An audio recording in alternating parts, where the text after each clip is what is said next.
There we go. We live. We live. Fuck these niggas, man. I have no fucking friends.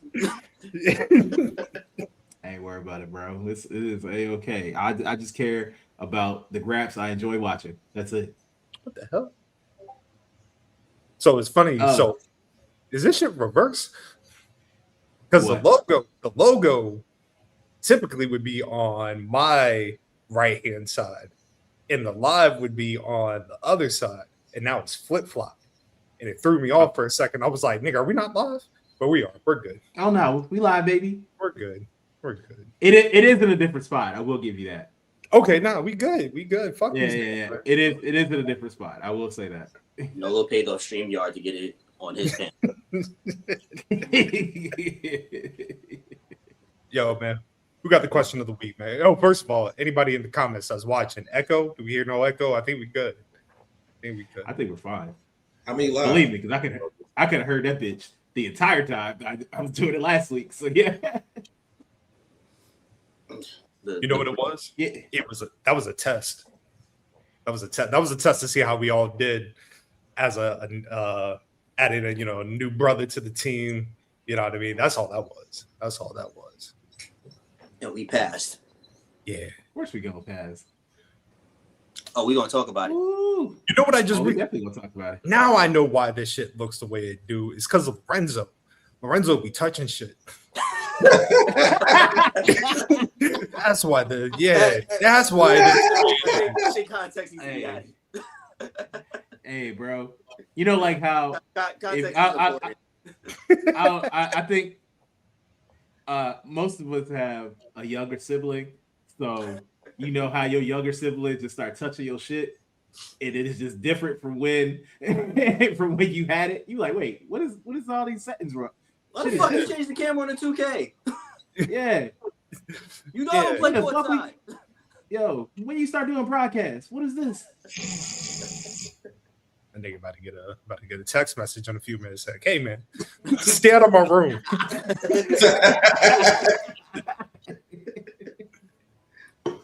There you go. So boys, well, anybody got a question of the week for the good folk?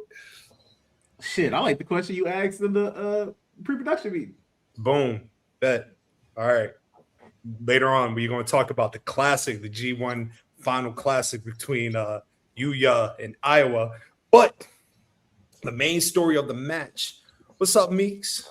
Peace. Hello. Meeks. Hello. Hey. The main story of the match was they got over a headlock, an arm drag. What was the other one? There was another move they got over. What was it? A wrist lock. Wrist lock. What basic ass wrestling move would you want to get over? Spine buster. That's too easy. That's too high. Yeah, that's too high. Okay. I need you to go more basic than that. I'm going for a bear hug. If that's the case, shit, give me the leg drop in and out. The check cleared. Time to go home. Man said he chest.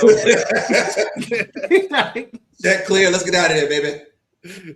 I'm dead. Test the strength, hey, brother.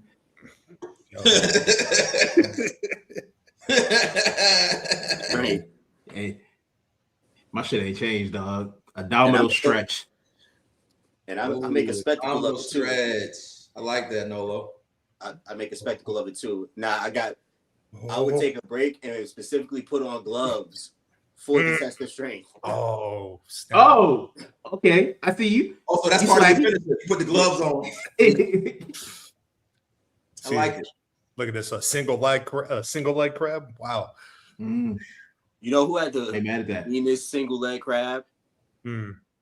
Lance Storm. How about to say a lot? Lance Storm. Yes. Lance, yeah. Roll into that joint, bro. Poetry. Come on. See, that's how they used to finish moves back in like the 50s. Like, I was watching one joint. This nigga punched him. 1, 2, 3. I was like, oh, okay. And that joint was after like 20 minutes. I was like, oh, so that's I'm like, all right.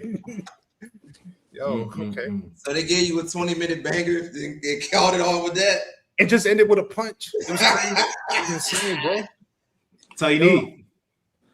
Oh man, 5-star classic to me. I'm black too, bro. I'm black too. We all black. We all black.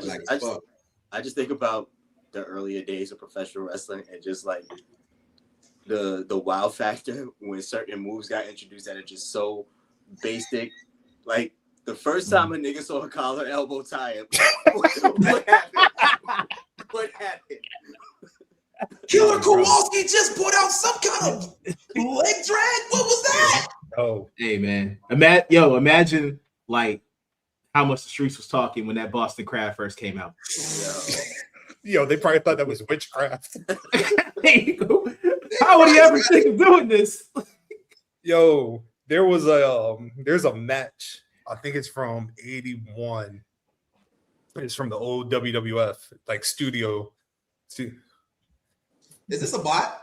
Yo, what's going on here? Is this a bot right here? Hey yo, is this the same dude that was talking to Lorenzo? Nah.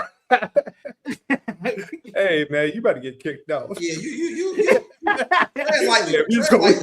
That's opposite automatic. That's great. You're not about to fuck these vibes up. It was a joint from '81. It was Tiger Mask. Tiger Mask against some dude, and like dude knocked him out. Tiger Mask knocked him out the ring, and then he went for like a regular plancha over the top. You know what I mean? And you know, we like for us, planchas like nothing, no reaction.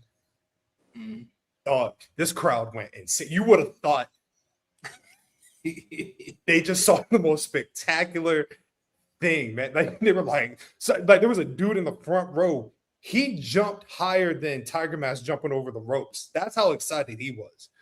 I'm telling you, man, certain moves would be witchcraft. Nah, you good. My man said, my bad.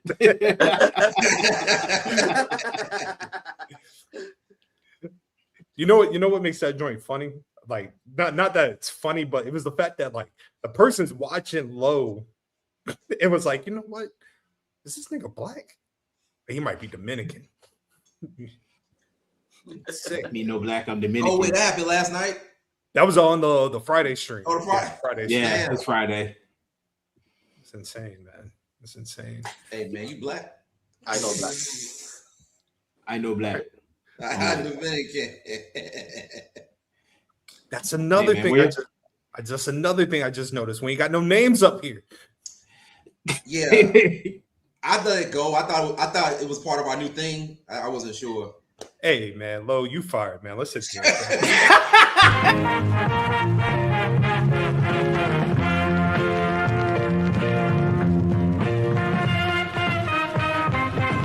Real trap shit. This is the peak of professional wrestling. I love it.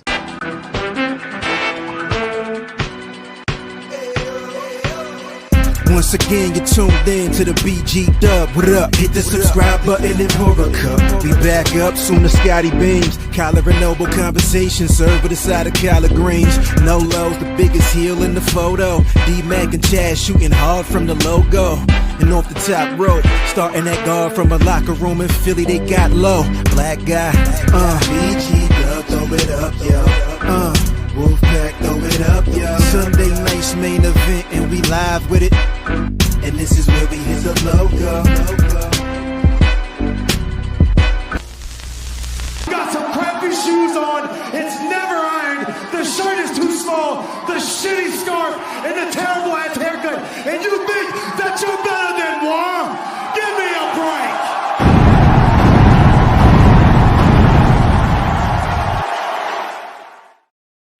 And welcome everyone to the 244th volume of the Black Guy Wrestling Podcast. Hey, yay, salute to us. Yay, the GOATs. BGW in this bitch. Come on, man. The highest form of intellectual conversation in the professional wrestling space, the Black Guy Wrestling Podcast. Don't forget the in there because we that important. Ladies and gentlemen, coming in first, it is Scotland Underwood, your poetic professor. Happy Sunday to y'all. Hey, it's coming in second. It's your boy, El Champion, Le Champion, D Champion, Solo Nolo Green. Come on. What up, world? It is me, it is your man D. I am NY's finest son, minus badge and gun. BGW is the army, better yet. Woo! Yeah.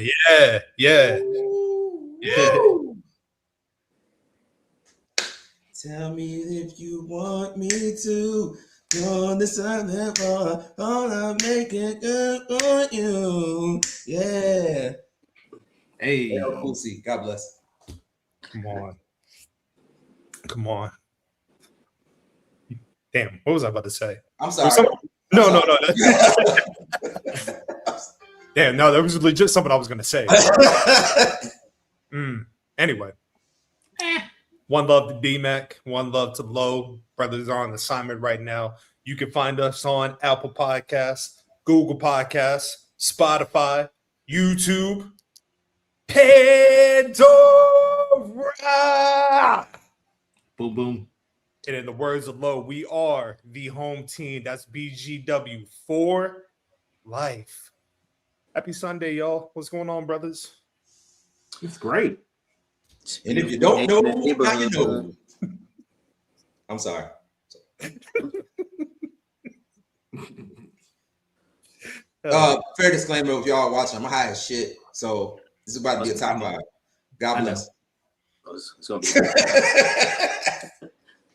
be Seen in your eyes, brother. Yeah, man. The eyes don't lie, Chico. No, not at all. Look in his eyes, what do you see?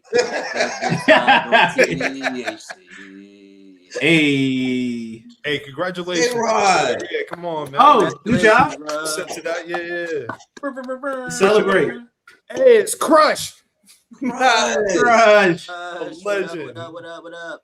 Do y'all know? Because we're gonna get into a lot of news, notes, all that good stuff. But did y'all know that y'all see the Beyond the Spider-Verse leak? Yeah. Yes, I did. Y'all know that's not even the finished product. The director was like, he was like, I hate the fact that the leak came out, but like that's not even close to what it's gonna be looking like at the end. Hey, hold on, man. It's like, nigga, what are you talking about? How many summers Spider-Man got under his belt, bro? This nigga, the Spideyverse is fucking real. The Spideyverse is his own Marvel type deal, brother. Yeah. This is a real fucking takeover, dog. And I have no issues. Brother, this isn't a takeover. This is shit that's already been happening. Before this MCU shit, Spidey been running this. This been Spider-Man's time. He was before the MCU, the top 3 was Wolverine, Hulk, Spider-Man. Those are the 3 popular. You right. And let me tell you, I know they're gonna do it, but if they stick this landing with Beyond the Spider-Verse, greatest trilogy of all time. I will die on that hill. Greatest trilogy of all time. You get no pushback on that. And also, I'm not sure if you guys are familiar with the show on Disney Plus. Friendly Neighborhood Spider-Man is supposed to be coming back next year. That new trailer. Yeah, that new trailer. That joint they dropped that D23. Yeah. I love that show. And shout out to Big E because he was one of the voices on that show as well. So they're revamping Spider-Man 97? No, so I don't know if you saw Friendly Neighborhood Spider-Man. It's a animated version that is more like on the comic book side of Spider-Man. The first season was last year. It's on Disney Plus. Check it out. Oh, okay. I got you. Yeah, it tells the origin story of well, not to spoil it all too much, but season 1 pretty much tells the origin story of Tombstone. Got it. Bet. Okay. And it's in a high school setting. Okay. But it's definitely it's a quick watch because I think it's about like 6 episodes if I'm not mistaken. But yeah, it's definitely something that you could get through in a weekend and you won't be disappointed at all. The motherfucker Nolan would be a great Harry Osborn. Why? because I hate on my best friend. Is that what you trying to say? I was like, what Spider-Man villain could Novo be? Damn. That's crazy. Green Goblin? It's crazy. Yo, it would fit. Little green, the Green Goblin. Yo. Green, yeah. I don't like it. Oh, you know what I realized too? Season 1, Norman Osborn, Coleman Domingo. Yep. Oh, is it? Yep. Yep. You have given me so many things to make me go watch that show because I hadn't watched it, but when I saw the trailer for the second one, I was like, oh, this is good. The second season, I'll watch it. Yeah, definitely go back and watch it, bro. Like it's definitely worth the watch. Say less. All right. Yo, we're gonna talk about this Doomsday trailer later. We're gonna finish that. We're gonna finish it because I got stuff to say too. But that's the last thing we're talking about. Yeah, absolutely. So, gentlemen, kind of a slow news week, right? So I figured the way we hit this is we just run through these shows as they happen. You know what I mean? Start with Raw, end with G1, and then we pivot to Doomsday, right? Yeah, let's do it, man. So, Chaz, I want to start with you, bro, because you're kind of like the solo Sikoa of our team. You know what I mean, right? Solo, right? Pew, pew. Crush, you already hit me on the head, man. You're already hitting on the head, man. The next big babyface. First, I want to say I was very disappointed in Norfolk, Virginia on Monday. That crowd was terrible. But I guess what you give out, is what you get. Exactly. But crowd came alive. It took them a little bit, but when Solo popped up, they was there. It was there. So I want to start with this. Solo tomorrow night has to fall in line to the bloodline, right? He has to fall back into under Roman Reigns is misguided bullying and manipulation. But this can't be there. Like, there's something to this, right? Like Solo is not just gonna fall in line, right? Would you say that, Chaz? I mean, something me and Nolo love to first say. Trust in this administration is very hard. So let's start there. In theory,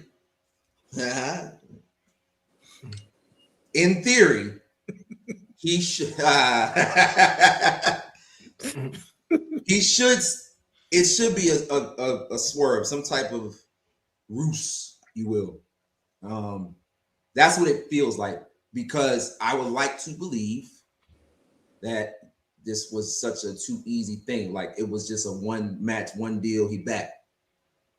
I would like to believe that because we generally thought he was gonna win somehow, some way, that this is a ploy type swerve where, yeah, he might fall in line, but he still might be, you know what I mean, solo, dolo, nolo, green.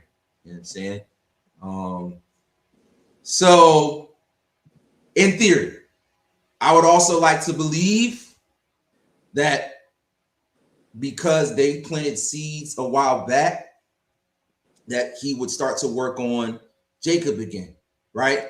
Try to manipulate. Yeah, let's stick with that thing. Manipulate him back to, in a way, common sense. Like, you know, this is fucked up. Let's devise a strategy, a subterfuge to destroy this. The inner kid in me would love to believe that.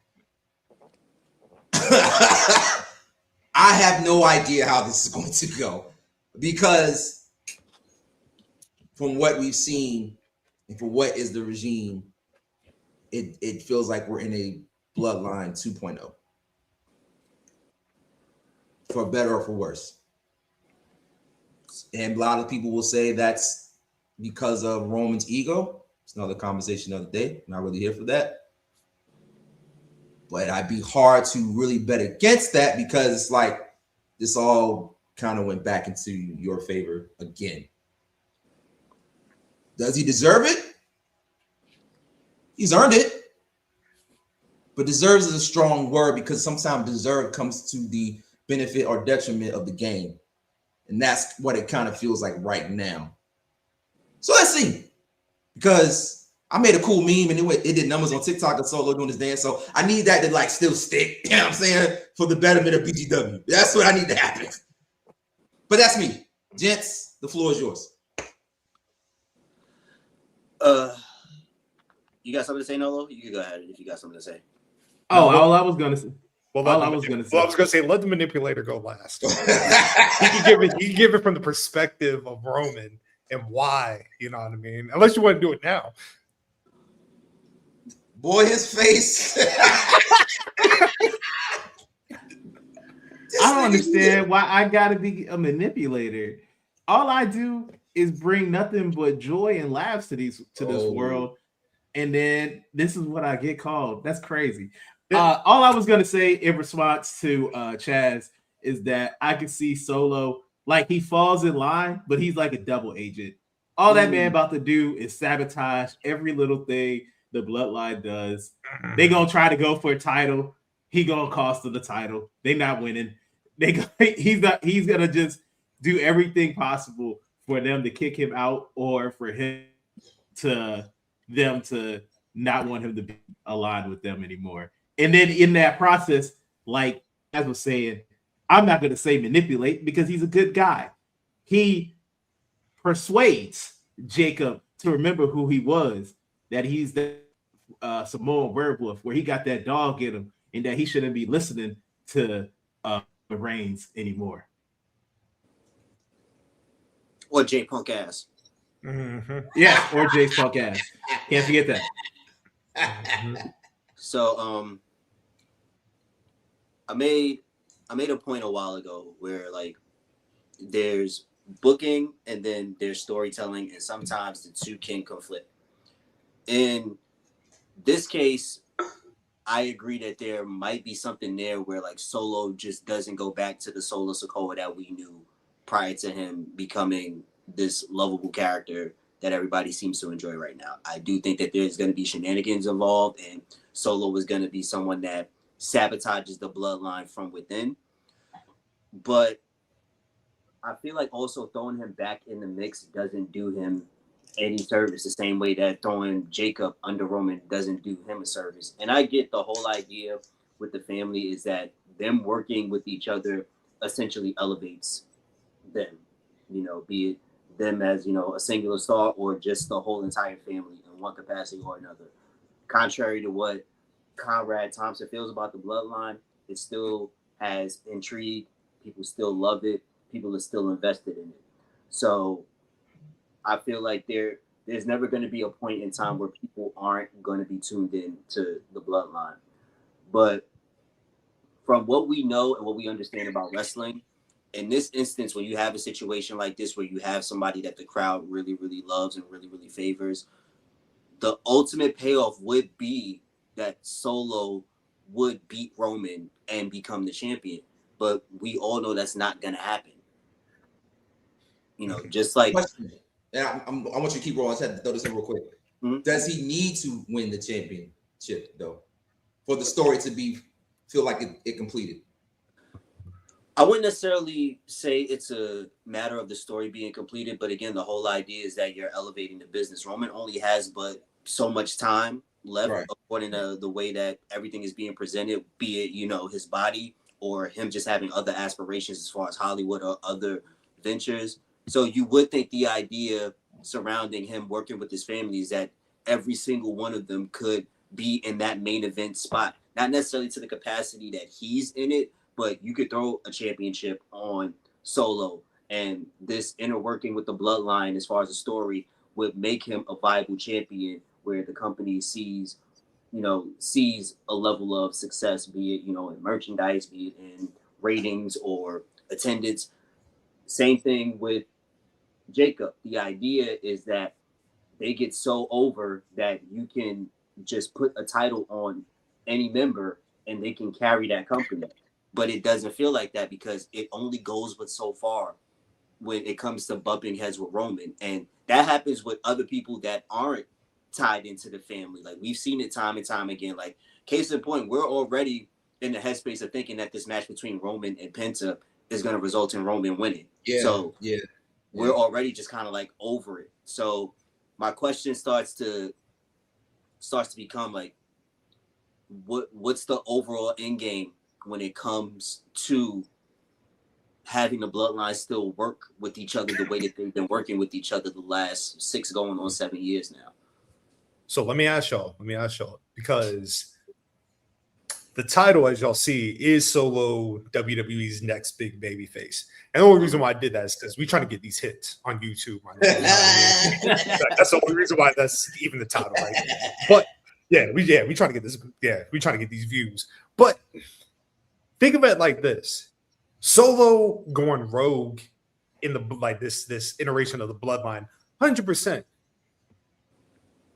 Do you think it's a possibility that when the match happens between Roman Reigns and LA Knight happens, Solo costs Roman the match and LA Knight wins the World Heavyweight title? That'd be right. Cool. So think of it like this: Solo right now don't see world champion. I just, you know what I mean? I think he's gonna be a big baby face. I don't see world champion right now. But if he was to cost Roman Reigns the world title against LA Knight, that would take both Solo and LA Knight into a whole different stratosphere. What do y'all think, man? Because if you really think about it, right? Roman don't need to hold the belt until he has the match with Oba Femi. He can get the belt back from LA Knight. It's not going to make no difference if he loses to LA Knight prior. Hogan lost to Luger before he wrestled Sting, right?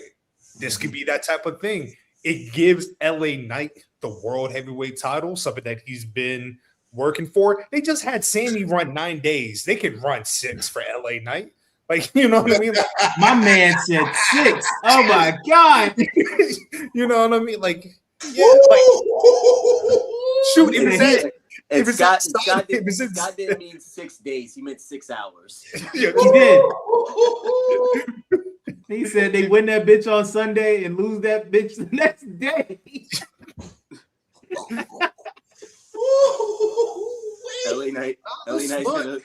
LA Knight's gonna lose the title the same way Pat Patterson won the first Intercontinental Championship in a battle royal that took place that didn't take place. Triple H might do it the same night. I mean, oh man, I'm not saying you're wrong. It's just that, when it comes to Chaz's point, it's just the trust in the company of them doing something brave like that. And even then, when they do something brave, it automatically has an undertone of here, nigga, damn.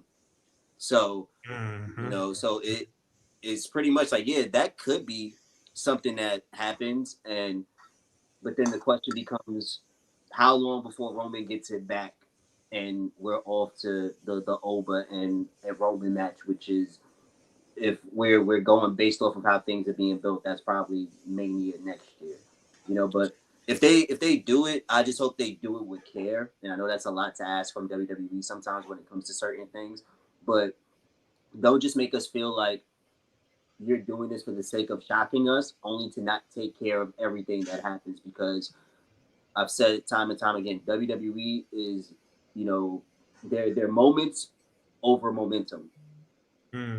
So it's the moment is always the big get for them. Never mind how that moment not being preserved the right way can damage someone's momentum. So yeah, I wouldn't be against them doing that. But I just hope that if they do go that route, it doesn't feel as if it's a consolation prize, because that's essentially what that title is, and that's not me having that view on that title. That's something that Roman said himself prior to him actually winning the title. And yeah, I don't want that to be the case where we have these titles and they're just plot devices for the sake of just giving it to somebody that the fans want to see with a title and get the visual of them having a title. Do you think a better route, because we can kind of piggyback this into what they're doing with Oba and Bron, right? So if you look on SmackDown healthy for a long time. We got Punk, we got KO, we got Sammy, we got Gunther, we got everybody. You know what I mean? SmackDown's good on the main event side, at least until Mania.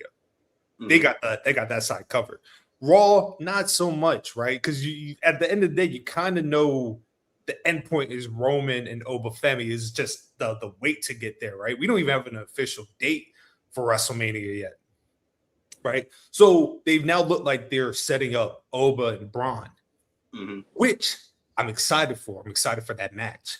I am on the opinion it is happening way too quick, right? And I feel like they could have absolutely waited on this. And I actually would have loved to see a dynamic of the bigger names on Raw all clamoring for Roman. So kind of take what they were doing with MJF earlier, where everybody was like, you had Andrade, Swerve, Kenny, Will. Everybody was gunning for MJF, and they were letting it be known. I would have loved to see something where like Oba's going for Roman. Then you got LA Knight going for Roman. And now here's Bron seeing Oba eclipse him. I want a piece of Roman, right? Do you think that they're jumping the gun on this feud with Oba and Bron? Even if it's just a one and done match for the time being. Because Oba can't lose, in my opinion. Like, Oba should not take another L until he loses the World Heavyweight title. So what do y'all think? I feel like as long as, like, how soon is too soon? Like, if they, like, say to get past Money in the Bank, and, like, if they don't have a match until, like, if you could stretch this till about, October? Wait, October. Money in the Bank's October, ain't it? Money in the Bank's October. Yeah. Never mind. October's fine with me. I'm cool with that. I don't think that's too far. I don't think that's too soon. Honestly. So I feel like this is kind of like a catch-22 because like I feel like you need to have the match soon because you need to reheat Braun up. It's working now. You know, it's definitely working now. Like a lot of that intrigue and a lot of that interest in Braun, I feel like it's definitely picking back up. You see the response of social media, people feeling sympathetic for Braun in a sense, you know, be it in a kayfabe sense or a shoot sense, or it's like, yo, he's being bogged down with this Vision, you know, Austin Theory situation, you know, and it's pretty much like a Solo Sikoa situation when Solo had the MFTs and you started to see those flashes of how engaging and how endearing he was that you kind of wanted him to see be a babyface, and we're here right now with him. Not saying that Braun needs to do that in that same capacity, but there's enough intrigue and enough support. And again, WWE, unreal, probably the best propaganda tool that company has right now. Because if you watch that show this past season, Braun comes across as somebody that's very, very likable. So in those instances, like us as just like wrestling fans and people who are invested in the people sometimes behind the character, you want to see somebody who cares and is driven and motivated get that look. So I feel like you do have to kind of pull the trigger now, especially since a lot of the talk has been resurfacing around Braun being the kind of polar, I don't want to say polar opposite, but he is the not to be taken literally, but he is the Rock to Oba's Stone Cold as far as like trajectory right now. So you definitely need to have that match. I think that this is something that you have to revisit constantly and consistently though, but you have to do it very, very smart because after a while it becomes something that people don't want to see ever again. Like when we got to a point where we saw too many John Cena and Randy Orton matches, like I don't want this with Braun and Oba, but you do kind of need to pull the trigger, but Oba can't lose, and unfortunately I feel like Braun can't lose either right now. So when y'all say can't lose, like even if it's shenanigans, he can't lose. I mean, he can lose. It's just even with shenanigans, like let me rephrase that. Let me rephrase that. Go ahead. It's not so much he can't lose; it's how he loses. Okay. So let me run a scenario, right? If they do Braun and Oba, and Braun wins because Bronson Reed returned Mm-hmm. and he cost Oba the match, is that okay? Yes. Because go ahead. No, go ahead, Nolo. Oh no. I was just gonna say, because to me, Bronson Reed gives him, that's another person that Oba could roll with. So that's how I look at it. So even like, say Bron beats Oba and then Bron keeps that over his head for a little bit. When Oba eventually has that match with Bronson and then like gets his lick back, and then he goes back at Bron and be like, nah, we ain't never, like, you only won because your boy came back. Like, we still need to settle this. Now, what if Bron just beats him clean? I'd be shocked. That should be the series finale of wrestling. Let's wrap it up right there, man. Throw the towel in. Yeah, right there. Let's wrap it up right there. And I like that idea of Bronson sort of being a playing spoiler in this whole equation, just because, to Nolo's point, you need a whole bunch of people to go against Oba in that meantime that are, you know, that carry the same sort of like dominating presence, but also can work. Because there's one thing to have, you know, big man matches, and both of them can't necessarily work. And I'm not saying Oba can't work, but I'm not necessarily interested in like 30-minute Oba Femi matches. You know, I don't think Oba should be wrestling a 30-minute match, to be completely honest.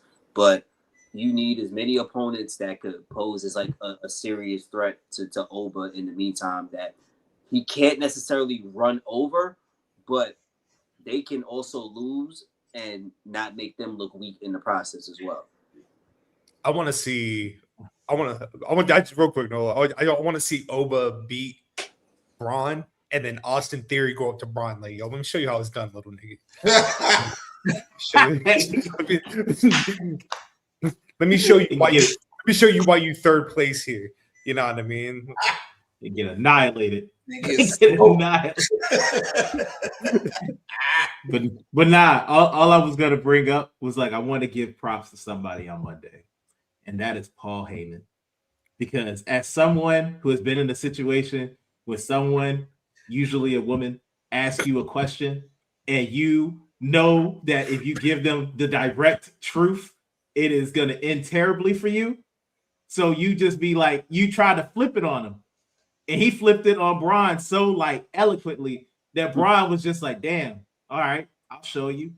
And I was like, I see someone right there. I see how you did that. I appreciate him for that one. Do you think she's pretty? She's not as pretty as you. See? Yep. Veteran in this game. Let me say veteran. This. Man, I'm gonna get Chaz's thoughts on this, man. Paul Heyman has no credibility around me. You know what I mean? Paul ain't making nobody. You know what I mean? Paul's fickle. Paul is 100%. He goes to where the money goes, right? Where the money resides. Yeah. Like the hoe that he is. I see the bro. I agree with you wholeheartedly, but I can at least give props to somebody for a good strategic move. That's all. I would have snuffed them for real. The fuck you mean? What do you mean until I show you why Oba Femi shouldn't be respected? Nigga, you was just managing me for the world title back in January. What happened? I thought he was about to scare him off camera. You fragile. Fragile. Had the names of ducking an ass whooping. I'd say you that much, boy. Come on, man. This is the first time I ever saw Paul give praise to a black man. That's not true. Remember when he gave all that praise to Big E? That was dope. Oh, he gave Big E all the flowers. I was sitting there like, damn, look at my man. Now if you'd have said that, that would be the first time. Yeah, look, man, like that whole Paul Heyman guy girl thing, like it don't hit with me. Like, wasn't Claudio one too? Claudio was one.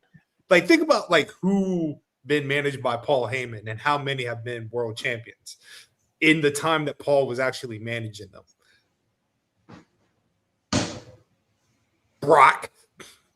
Brock. And that's Roman. it. Oh, and Roman, yeah. Roman. Was he with Big Show?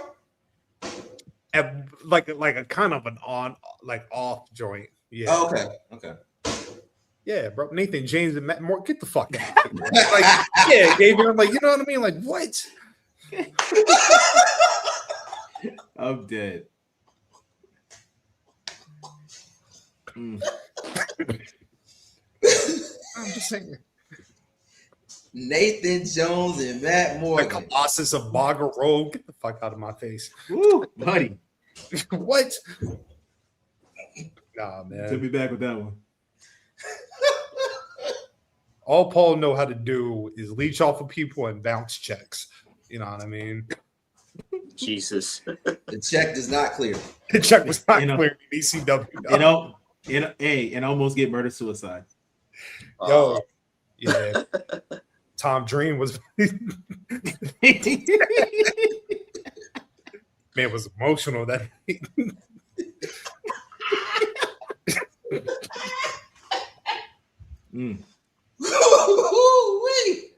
Jesus. That's crazy. Yo. Hey, yo, on a completely unrelated note, has anybody seen The Drama?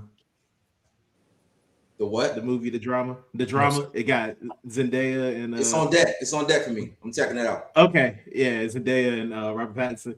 Good. Look, when you do watch that, it is good. It's a dark comedy, which I do enjoy. Just let me know when you watch that. Yeah, it has an interesting twist in it. And when you Paul watch it, Heyman's just let me know. Yes. Paul Heyman's in it? Oh, No. Oh my gosh. So I think Damn, you she said she hated it. I liked it. Yo, let me tell you, one of the greatest things in my life is letting my wife tell me movies that she's watched and her description of it. Some of the I'd rather listen to her describe a movie than me actually watch a movie. Let me guess. And the way she described it isn't actually what happened in the movie. No. Everything is accurate. You know what I mean? But it's the journey we go on. You know what I mean? Some of the best storytelling I've heard. I keep telling her she should write for wrestling because you're gonna go through ups and downs. You're gonna get to the end of the point, but man, the journey is great. Hey, so life is about the journey. That's all it is, bro. No, Crush. We did not. No, Crush. If you like with Crush, that's all good, bro. That's all good. Yo, what's up with this women's division on Raw, dog? What we doing? They trying. They're trying. Oh. Has anybody fell from grace as far as Liv Morgan? In what aspect? And she I feel because I like the match with her and I like the match that her and Io had at SummerSlam. Yeah, the match was a banger. Absolutely. I think people do the same where real life issues overtake their actual they very much treat the character they see on TV like it's real life. So I don't know if y'all seen, but Liv got some partner. He's very MAGA influenced, whatever, and all that good stuff. I even saw somebody she in a cult. Oh, I don't know how true that is. He got so much attention. Yeah, you know what I mean? From the standpoint from a wrestling fan, I just think, man, yo, you've had the belt this long and you've only had one defense. This is not the UFC. You know what I mean? She got to drop that belt within the next month. It's either Becky or Stephanie, one of the two.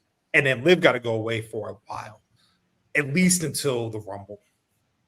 That's what I've been waiting for. I feel like it's kind of been an oversaturation with her. And it's only been oversaturation because you have her on TV all the time, but she's not wrestling. She's just there. I mean, it's not a wrestling show. You're not wrong. True. You know where she should go?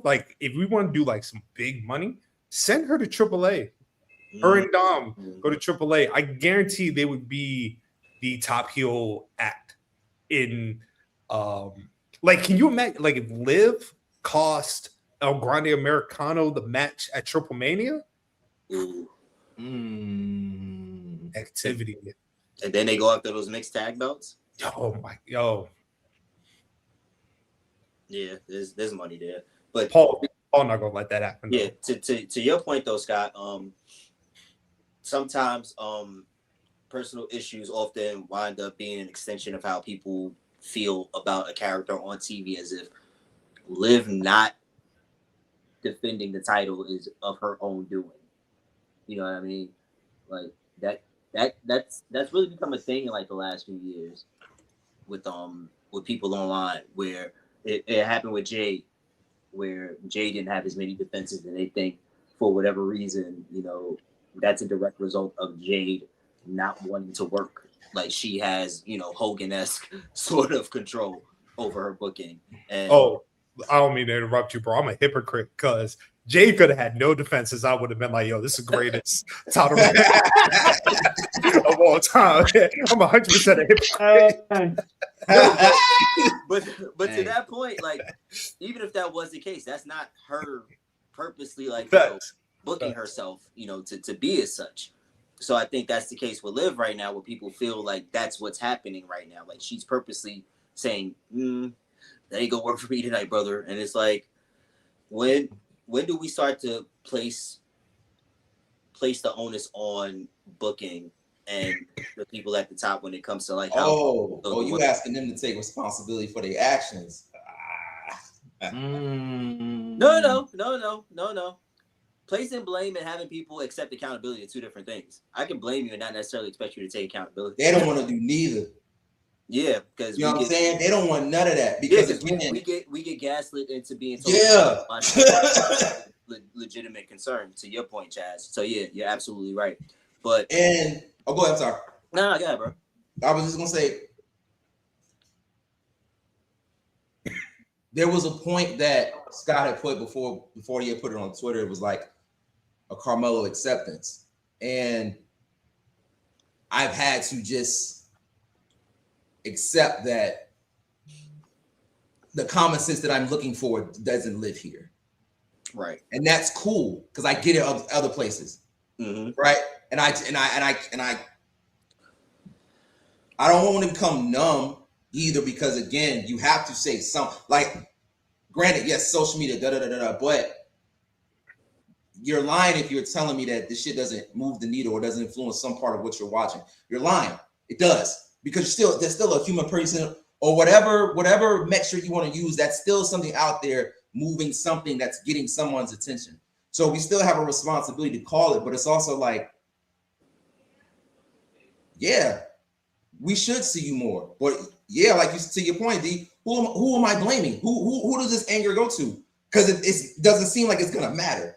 And to your point as well, you do have to say something to avoid becoming numb, because unfortunately, the more it's accepted, the more it becomes the quote unquote standard. And you already have a lot of people who feel like WWE is the standard when it comes to professional wrestling. So something like this will eventually get normalized to the point that when you do speak out against it, you're looking like you don't know what you're talking about when you're saying like this isn't how wrestling works, just from a perspective of somebody that enjoys wrestling. Never mind the backstage drama, never mind all of the things that don't necessarily lend itself to what we see as, not even as a TV show, but just like as an in-ring product, like the things that we want to see and the things that we love. Like to Scott's point, like all of that, we can just like, you know, constitute that as white noise. When it comes to the graps, like this is what we feel like we want to see, and this is what we feel like this should be done. So yeah,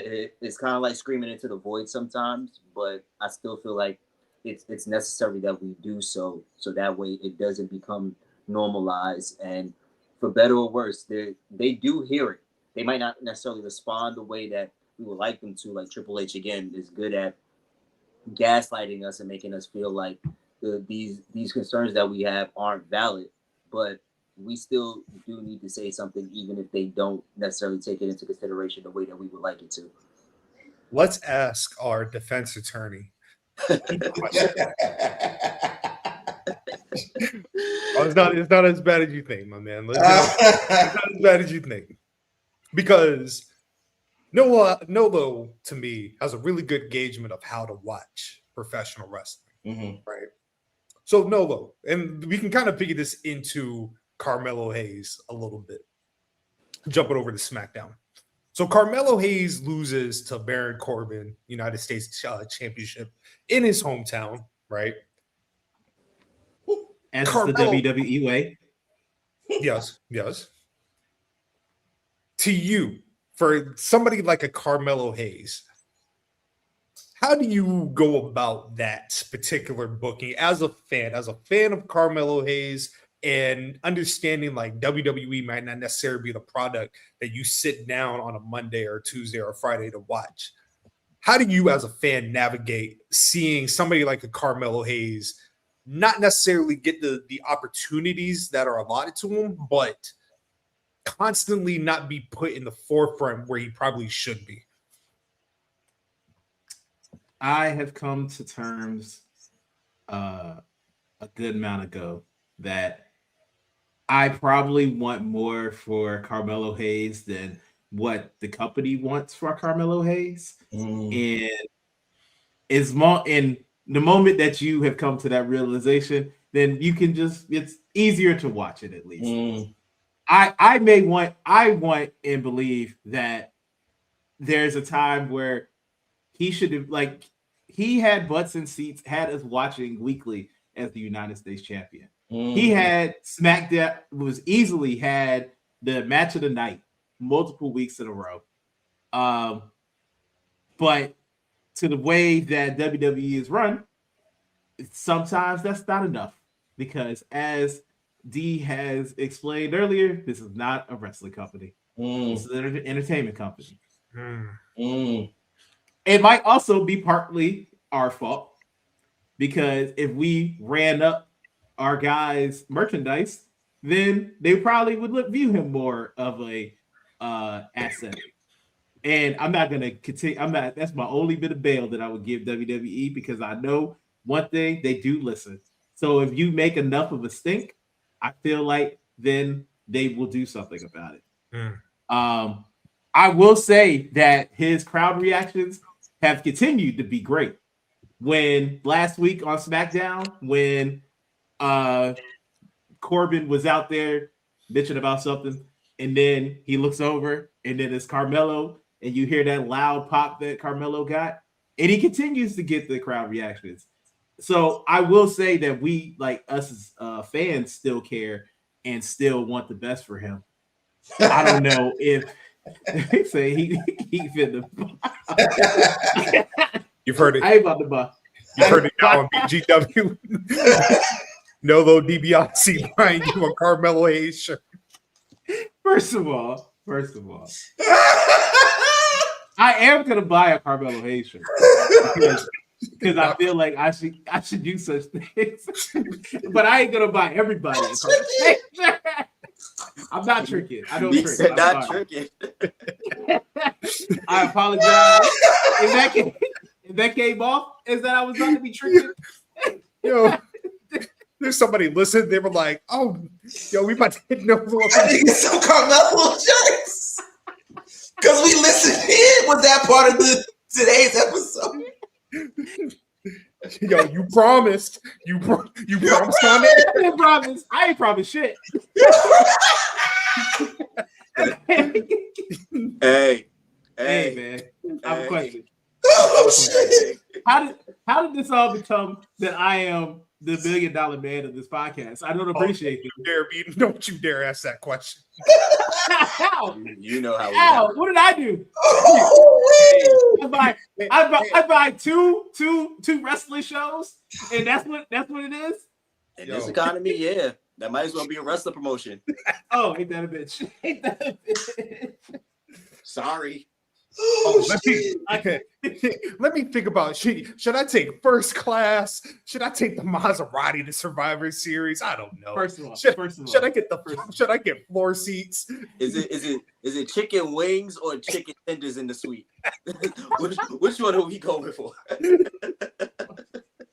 Only 2 of those questions were asked. The rest of one of those questions are outrageous. One of those questions are outrageous.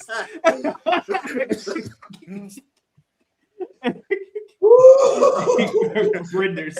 Right. Oh, Tinder. So okay. I'm about to be like, I'm renders now. Oh, Oh man. Oh, I love you guys. Yo, listen, I'm trying to tell you, man. To piggyback off of Nolo's point, I don't want to say this because normally when you mention another wrestler in a comparison, it kind of denotes the person. It kind of denotes like what the other person is doing. But unfortunately, in this case, Melo is to Trick what Sean was to Diesel. Mm. okay. Mm. Like Diesel had the aura, Diesel had the presence, Diesel had the things that the company looks for. And as much as we like to, not necessarily us four here, but like as a collective, when it comes to wrestling fans, as much as we love to believe that Triple H isn't of the same mind as Vince when it comes to looking at superstars, it's true. It's literally true. So unfortunately, like that's where we're at. We're like Melo, for all intents and purposes, the more experienced one. Entertaining is subjective. You know, I'd say for my money, like, you know, I've enjoyed more Carmelo Hayes matches than I have Trick Williams matches. And it's not to say that Trick is bad, but as somebody that has a specific style of wrestling that he enjoys, Melo is definitely better suited for that. So it could be a case, and not to, again, shoot the company bill, but just being optimistic for the sake of seeing another black man be able to elevate as high as he possibly can in WWE. This could be a situation where Trick does get, you know, the Nash push, but when it becomes Melo's time, it'll mean more the way that it did when Sean first won the big one, you know. So that's my hope, you know. So we're gonna assume that for all intents and purposes, Melo ain't going nowhere. So let me break this down, right? Let me break this down in the, especially in the sense of Carmelo Hayes, right? That tweet I did about Carmelo Hayes wrestling, I've made several tweets about, hey, Christian Casanova, come on home. Yeah. Come to AEW, right? Yeah. For the simple fact, like, I think Carmelo Hayes as a professional wrestler is tremendous. I've been following Christian Casanova, Carmelo Hayes since the Boston days. You know what I mean? Incredible series of matches of Myron Reed. Like, you get a chance to see him wrestle a lot of the guys you see on AEW television on the indies, and the phenomenal matches. There's a match with him, Darby Allin, and Rey Mysterio. Yeah, you know, we talked about it a couple weeks ago. Right, he's a phenomenal professional wrestler. The him character, tag team. Yeah. Oh, with Tasha Steelz. Tasha Steelz. Yeah. Phenomenal professional wrestler. The him character, right? While I guess you could say is basic to the surface, right? And I don't feel like it's like truly like the best version of the him character for Carmelo Hayes was the NXT when Trick was doing the entrance. He had the, like, you know what I mean, like the jerseys in the rafters. Phenomenal stuff, right? And it just hasn't translated to the WWE. I've said on this podcast, the moment I felt Carmelo's career took a significant turn was his introductory match against Cody Rhodes. And there was a spot where they were kind of doing like Cody Cutter, right? Yeah. And the timing was off, right? Yeah. And from that moment on, I thought, just knowing how the company's history is, they probably saw Carmelo in a spot he's not going beyond the United States Intercontinental title level, right? And I could be wrong. That's just me speculating. I do not get my fix of watching professional wrestling from WWE. That's what AEW is there for. That's what New Japan is there for. That's what every other promotion is. When I can just sit down. Sometimes I don't want to hear about a story. I just want to watch some graphs. I want to watch the story take place in the confines of that ring, right? Carmelo Hayes just happens to be great at what he does inside that ring, right? from the Andrade series, the Dragunov series. You know what I mean? The matches he had with Sam, like, you know what I mean? Like, he does his thing 100%, right? And we had a conversation about Carmelo and Kevin Knight about who would be a main eventer first, right? And we all collectively said Kevin Knight, right? And that's not a slight on Melo. That's just the presentation of the matter, right? Because the question was, who would be world champion first? Kevin Knight has challenged for the world championship. Carmelo Hayes has not. Once again, it's all about the presentation. These are the times I wish trades were a thing in wrestling, right? Yeah. I'm not even saying Carmelo Hayes going over to AEW is going to propel him to a main event level spot, right? Right. But your in-ring ability will say more over there than it would in WWE, right? And I'll throw WWE bail on this, right? I do think it is a combination of creative bankruptcy and TKO picking and choosing what they want on their platforms, right? I hate to say it. People are going to be upset when I say this. Danhausen making more money than Carmelo Hayes in WWE for the company. And that's why Danhausen's on TV and Carmelo Hayes is losing to Baron Corbin. It's unfortunate, right? But if Carmelo Hayes went over to AEW, his in-ring ability would project him higher. Kevin Knight is not a good promo. Let's call that for what it is. He is not a good promo. He's decent. It's working. It's decent, right? He's improved. Yeah, it's working progress. Carmelo can do the exact same thing. Can go to AEW, have phenomenal matches, right? To an audience that would respect his in-ring ability. And the few times that he would be able to talk on the mic, he now has the season of being in that WWE system where he knows how to properly cut a promo, look at the camera and everything like that, and still get busy in the ring, right? You would absolutely slot Carmelo for a particular, maybe a random Dynamite match. Bro, can you imagine Carmelo Hayes / Chris Casanova face down and match against Jon Moxley? Yeah, absolutely. As your opening absolutely match. Come on, Carmelo Hayes, Christian Casanova versus Bandito, Ring of Honor World Championship. Fletcher. I just think that in a case like this is where I wish you could send him over to AEW and then like you send Jack Perry over to WWE somewhere, Evolve. I don't care. But I think I don't care where Jack Perry goes. Hey, bro. But I think this easy. But I think this is like the overall issue with WWE not being a wrestling show, because that's where you have the opportunity to have those matches mean something beyond just, placement on the card, if that makes sense. Because, and I've said this numerous times about AEW, the great thing about AEW is that without any rhyme, without any reason, if we was to get an announcement about a match that was taking place on Dynamite between two wrestlers that we know can get down, we're there. And in a lot of instances with WWE, you have to preface why a match has to take place, and then it's probably something that we've seen, or probably between two people that us as a smarter wrestling community as a whole know they won't necessarily intrigue us in the same way.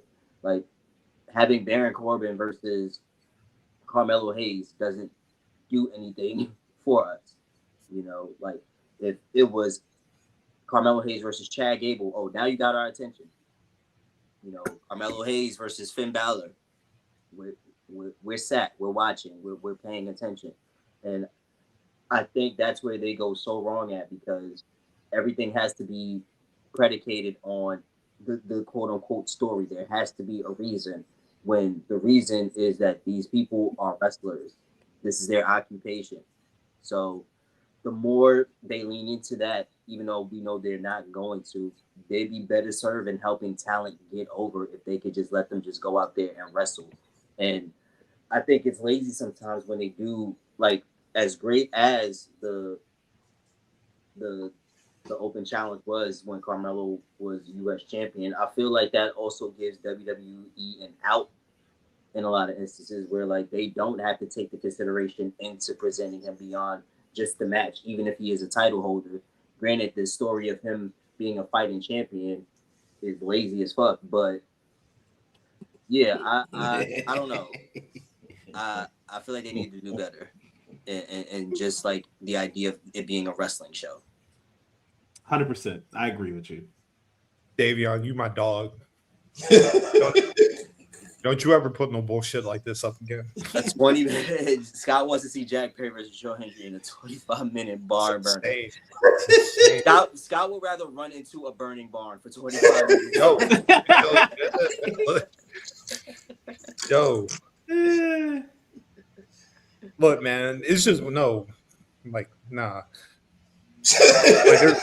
They love rage. Like, there's a clip floating around of Joe Hendry and G1 Climax finalist Uemura dancing during Yuya's time during Impact, and I was like, you could just see the depression on my man's face.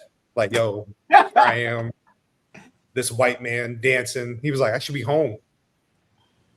You got to remember, he was like, yo, Okada had to go through the same thing. Let me ask you, man, y'all stopping what y'all doing on a Friday night to see Baron Corbin versus Damian Priest? That's what moves you? Does that move you? Hey, brother. I didn't watch SmackDown until this morning. And he still got that damn title, man, looking like a fucking sucker. Oh, it's fuzzy? His fuzzy title? Yeah. His fuzzy Now, I'll tell you what they could have done, right? I'm a book better than WWE real quick, right? They have a terrible tag team division, right? And also, when I'm talking about tag team divisions, you know what I mean? AEW clearly above what WWE's doing. They fucking up too. Because how have you had the Motor City Machine Guns on your roster for 2 weeks now, and we haven't had one match yet? Tony Khan, if you were watching this, you're on my list, buddy. You're on my list. Anyway, you know, you got MFTs, the new tag team champions, with Haku. Looks like we just ended the Priest Truth experiment. Thank goodness. Right? So. You got the War Raiders. I would reheat up Fraxium, get them going. And then you got, Then you got Shinsuke bringing in Nolo's abandoned son, Himoru Not Takahashi. abandoned. He's not abandoned.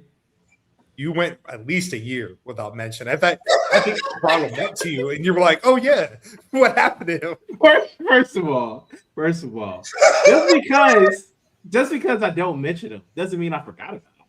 Damn. Spoken like a true deadbeat father. Hey, listen. Sometimes one child is just doing better than the other one. Oh my god. Oh my god.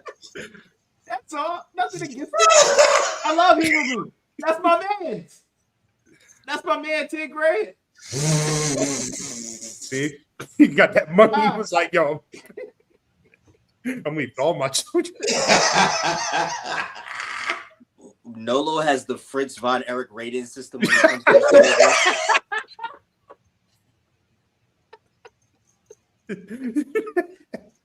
y'all acting like I said, "Fuck my son." I ain't say none of those things. Nolo's at the breakfast table, literally saying, "Like, look, it's your week.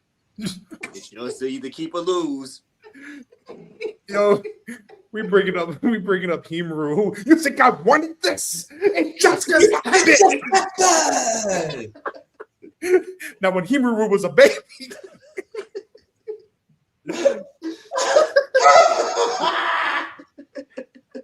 Oh man! Not no TKO. That's crazy. Oh shit! Like, why didn't you say it like? Yo, it just happened. Hey, Gerard, you know what's making me more money. Why are we even doing this? We ain't got to talk about he or me like that. Hey man, we're gonna get to the other one later. Oh. Trust. Yeah. Trust. We're gonna get to the other one later. Anyway. Oh, you mean that triple threat match you about to have at Wembley that's gonna be the match of the night? Yes, absolutely. Yeah, no, we're also gonna talk about how he failed another mission, but we'll get there. Sir. Now fuck that. We talk about it right now. Let's talk about it now. Just because you can't win every match. You can't hit every shot you shoot. He missed. It's okay. D, hold on. Oh, Stop. Oh, D, I'm gonna talk to my brother D real quick. What's up, bro? Yo, can you explain to the good audience what is the point of the G1 Climax? Like, how many matches do you run in a G1 Climax, on give or take? I want to say maybe on a good day, maybe like 3, give or take. About that, right? Yeah. And the whole point is the person with the most points gets to go. Usually, the person with the most points is usually seeing the finals, right? Right. Yeah. Okay. Can you explain to me how, for at least 3 weeks, Konosuke Takeshita was at the top of A block? The very tippy top of A block. Who was in the finals of the G1 Climax? I can tell you who wasn't in the final of the G1 Climax. Who was that, brother? Konosuke Takeshita. Let me tell you. You know who wasn't in the semifinals? I have a great guess. Talk to me. Konosuke Takeshita. For months, I have brought up the fact that Konosuke Takeshita is a choke artist, right? Whoa. Choke artist is crazy. Oh, my fault. He beat Chase Owens for the TV title. He beat Okada, nigga. How many times do we have to say this? D saw with his own eyes. What are we doing? Nolo. Why you keep bringing up that other nigga? Nolo. Why you bringing him up like he ain't just beat the king of tournaments? Why do you do this? Stop disrespecting my son. In a rematch. You mean the first one when he cheated? Oh, yes. Oh, when he cheated the first time and beat my son? Oh, now cheating's an issue. Second time. Now cheating's an issue. But what happened the second time? You keep forgetting. He keeps No. That's in my top 5 of the year. I ain't forget. Yeah, you did. Because you weren't going to bring that up. If I say it, you weren't going to bring it up. How long did Takeshita hold that belt for? Oh, it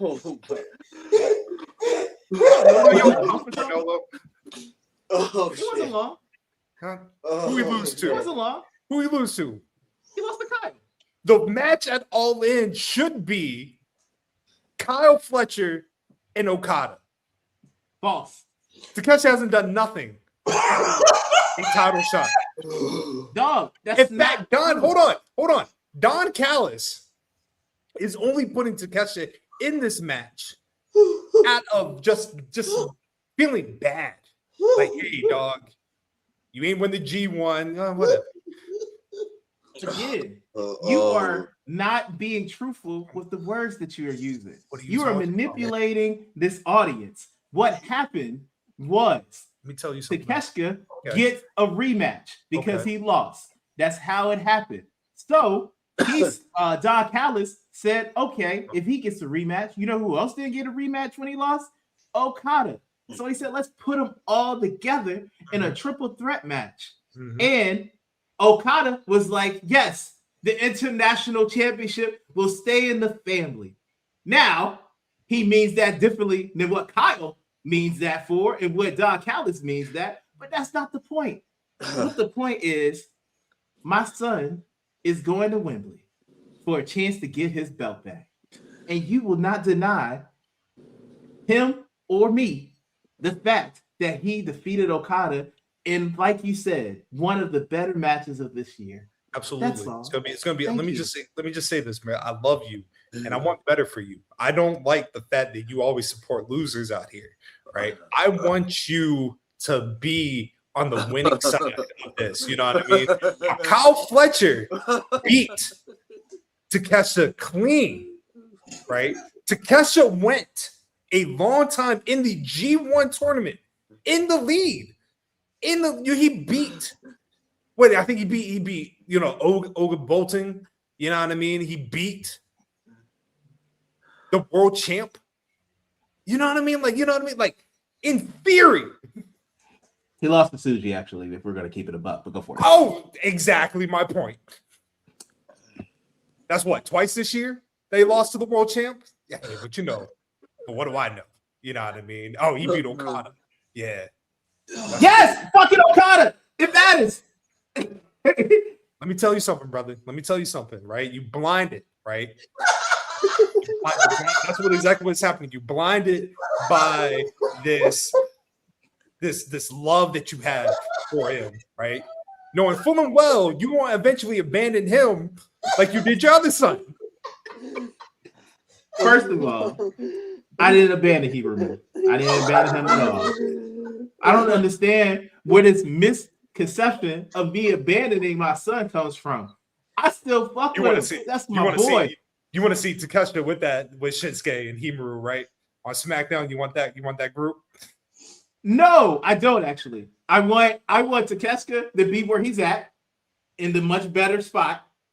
And Himoru can go to WWE and him and Shinsuke can have a swag off. Can you imagine those big puffy ass coats? They come out together swaggy. He got that Disco Inferno thing going on where when Takeshita pops up, the crowd goes a little crazy and everything. You know what I mean? Like Disco. When Disco popped up, crowd went crazy. You know what I mean? You don't really want to see him, but there he is. Cool. What are we doing? What is happening? What is happening right now? What are we doing? I just want respect from my son. That's all. I want him to respect himself and win. Okay. Ooh. Ooh. Thank you, sis. Thank you, sis. We love it. Thank you. Let me tell you something. Yeah. Eat the Oreos, nigga. Oreos, nigga. Double stuff.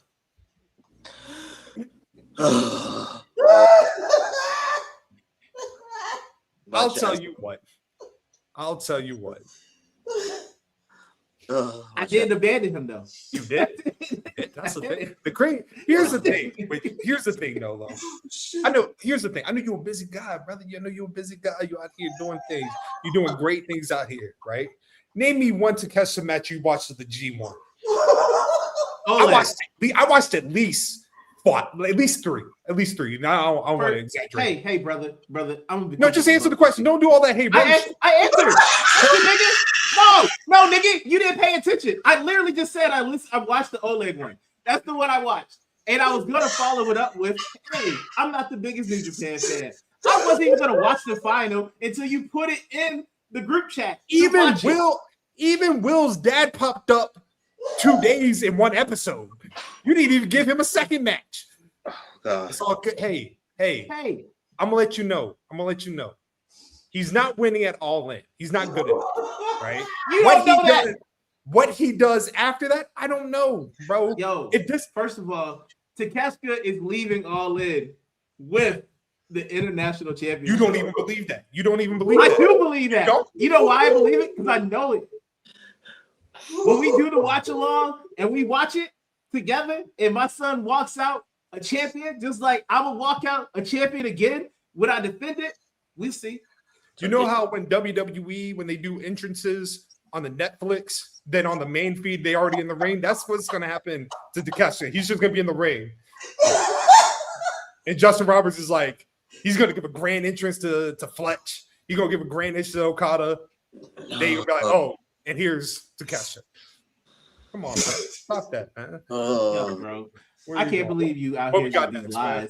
What we got next? Guy said that Takeshi's already gonna be in the ring like WCW NWO World Tour on Nintendo 64. They said they're gonna be playing the jobber music of the NWO when Takeshi's in the ring. That's what he said about my son. Oh, but that's okay. That's fine because he can have that terrible opinion. That's not what it is. You went crazy with that Disco Inferno. He did. That was wild. That was outrageous. That's hilarious. Hey, hilarious. I needed that W. Speaking of G1. Oh man, yeah. let's talk about AEW real quick, man. Yeah, facts. But that's not what happened to my son. That's not. First of all, my son's entrance music is way too fire to let that happen. That shit is a fire as entrance music. Stop. Don't lie now. We ain't gotta do this. I understand you out here trying to commit to the bid and shit, but you ain't gotta lie now. Don't lie. Least Rusev had motion. Okay. Next topic. We going too far. We've gone too far. I'm gonna let everybody collect themselves real quick. I'm saying this. This nigga done lost his mind. I'm saying this every day in the chat. He beat Okada, nigga. That gotta be the next merch drop. That has to be the next merch drop. The next merch drop. I need that on a shirt. I will literally wear it everywhere. I'm gonna need two because one is gonna get going out. We need to make that the next merch drop. That's why Kenny nigga. What? Look, man, that's why Kenny Youngboyed him back in the day. Anyway. We got violence 2 weeks in a row. This is the best podcast ever. The greatest. Ain't nobody the greatest. Come on. Love y'all, man. Love AEW, love you guys. Love AEW All In. Couple weeks from Wembley. Yo, let's talk about this this tease that happened on Wednesday.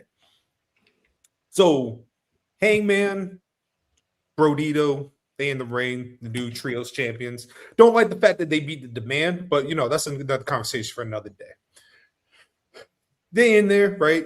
So you kind of start wondering, like, all right, maybe they probably do a rematch with the Demand and the trios champs at all in. It makes sense. And then Swerve returns. Swerve comes out, and Swerve is pretty much, he's calling out like, yo, I've served up all of y'all on a platter, right? And then the Demand comes out. Let me just say this. I love the Demand. I love this super group, right? Ricochet, Toa, Khan, then Lethal Twist. Why was Jay Lethal dressed like Ricochet, bro? Boy, he looked like a born-again Christian just got out of jail. What the fuck was that? What the fuck was that? What was that? He looked like Ricochet's dad if Ricochet was going to take him shopping. Like, no, Dad, this is what I'm wearing. Like, let's match when we go to Easter Sunday together. Yo, I love it. But once again, like Swerve, like not Swerve, Ricochet's telling Swerve, like, yo, it's just you by yourself. Mm-hmm. And then you know what I mean? You start thinking like, damn, nigga is by himself. Like, not wrestling. But then I feel like myself and everybody else had the same thought process. Ding ding. If there's a trios joint happening, Swerve and a certain tag team linking up, Kofi, Austin Creed. Could this happen, fellas? Could this be a thing? Yeah. Thank you, Crush. Appreciate you, bro. Thank you. What does this look like, though? Like, let's really analyze this. What does this look like? So first and foremost, and I'm open to being wrong. I didn't walk away from that segment feeling like feeling like Swerve was like more so like a heel, if you will. Like he was mentioning everything that he said, you know, but a lot of it was just based off of truth. But it wasn't so much said from the standpoint of, you know, him wanting to run it back with everyone. My thought process was if they do bring in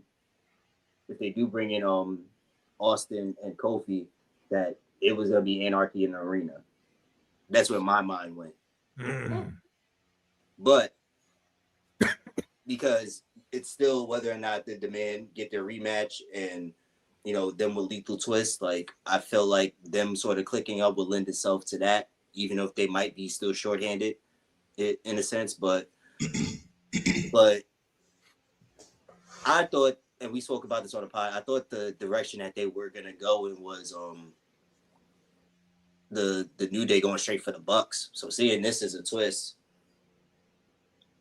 So and you know, like then we'll go pass the buck to Nolo and Chaz. Because I presented this to Nolo as I was driving, because like, you know, I mean, just the idea of Swerve, Kofi, and Austin Creed being a trio. So I'm like, yeah, that's fire. I like that. You know what I mean? Like it gives an exciting match. Because the way I would do it is I would do a triple threat, essentially. The Demand versus Heyman Brodito versus Swerve, and I'm gonna call them the New Day until we know what their new tag team name is gonna be. But then I thought about it, and I was like, all right, boom. There'd be no way that they don't win the match, right? The crowd probably be going crazy and everything like that. But then you have All Out the next again month. And like I said, we talked about last week, big wrestling weekend, Chicago Wars happening, you know what I mean? And I want this for Nolo, right? The main event for All Out, if this is the route we're going to go, Swerve in the New Day versus the Elite for the World's Trios Championships, right? Because you can allot, number one, that to be the main event of the show. It kind of gives Will, we'll assume Will is winning the world title, gives Will, you know what I mean, a match he can do maybe with somebody that is not necessarily at the main event level, but they can still have a good match. But the money would be the very first time that the Bucks, Kenny, and the New Day are all in the same ring. Essentially, Swerve plays the surrogate for Big E, right? And then you play into the fact Swerve and Kenny got beef. Kofi and Austin Creed against the Bucks is a thing. Austin Creed got something with Kenny. That's a main event match, and I feel like it would draw. What do y'all think about that? So you have the Bucks losing to Christian and Hope? No, actually. Make that joint a winner takes all match. In fact, if you want to even get even just unrealistic, have Kenny beat Will, and then you have just like every title on like trios, world, and the tag team titles at all in. What's up, man? Talk to me, man. Hey, nigga, this is the match made from my heart right here, especially if I'm gonna be there. Oh man. When you sent that to me, because I wasn't even thinking that way, and you said the Elite versus Swerve and whatever Austin Kofi will call themselves, I stopped what I was doing and I just thought about it, and I was like, I really hope this happens, because I might be standing the entire time. There will be no sitting. I will be excited. Make that the main event. I don't care how long this pay-per-view is, because I'm gonna be there. So who gives a damn? I ain't got to go to work the next day. Chaz, what do you think, bro?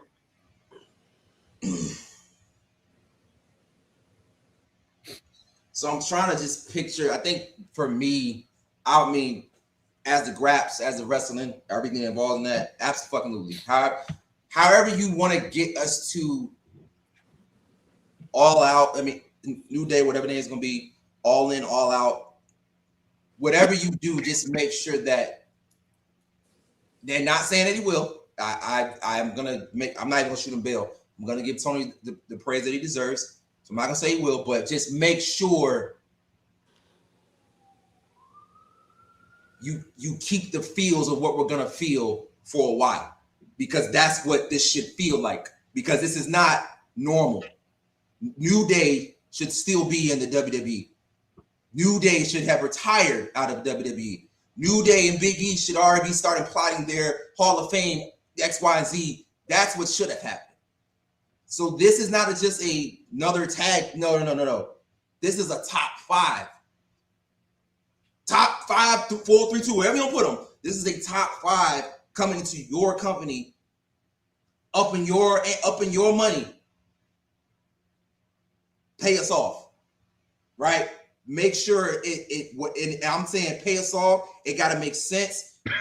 We deserve that because they deserve that. So however you want to get us there, I'm with whatever. You Swerve, New Day by themselves, but however you want to do it, cool. Because you got the pieces to do it with. Swerve is a big money player. Bucks have revitalized their career. Not saying it was down on a downswing, but they really took this babyface thing storm, and the way they're moving, it looks like what y'all like to say, the Bucks are 12 or the Bucks 13, whatever the case may be. That's how it looks. Kenny is world champ. Will is in there. You have the atmosphere and the aura to do whatever you want to do. Just pay us off. And and as unrealistic as that sounds, and as much as the story of Will closing the story and winning at Wembley, Kenny walking into All In and walking into All Out as the champ, we didn't see that coming. That's big. That's shit talking. So I'm with whatever. I think my biggest thing, not concerned with just what's gonna be the dynamic. Obviously, they're gonna be babyface.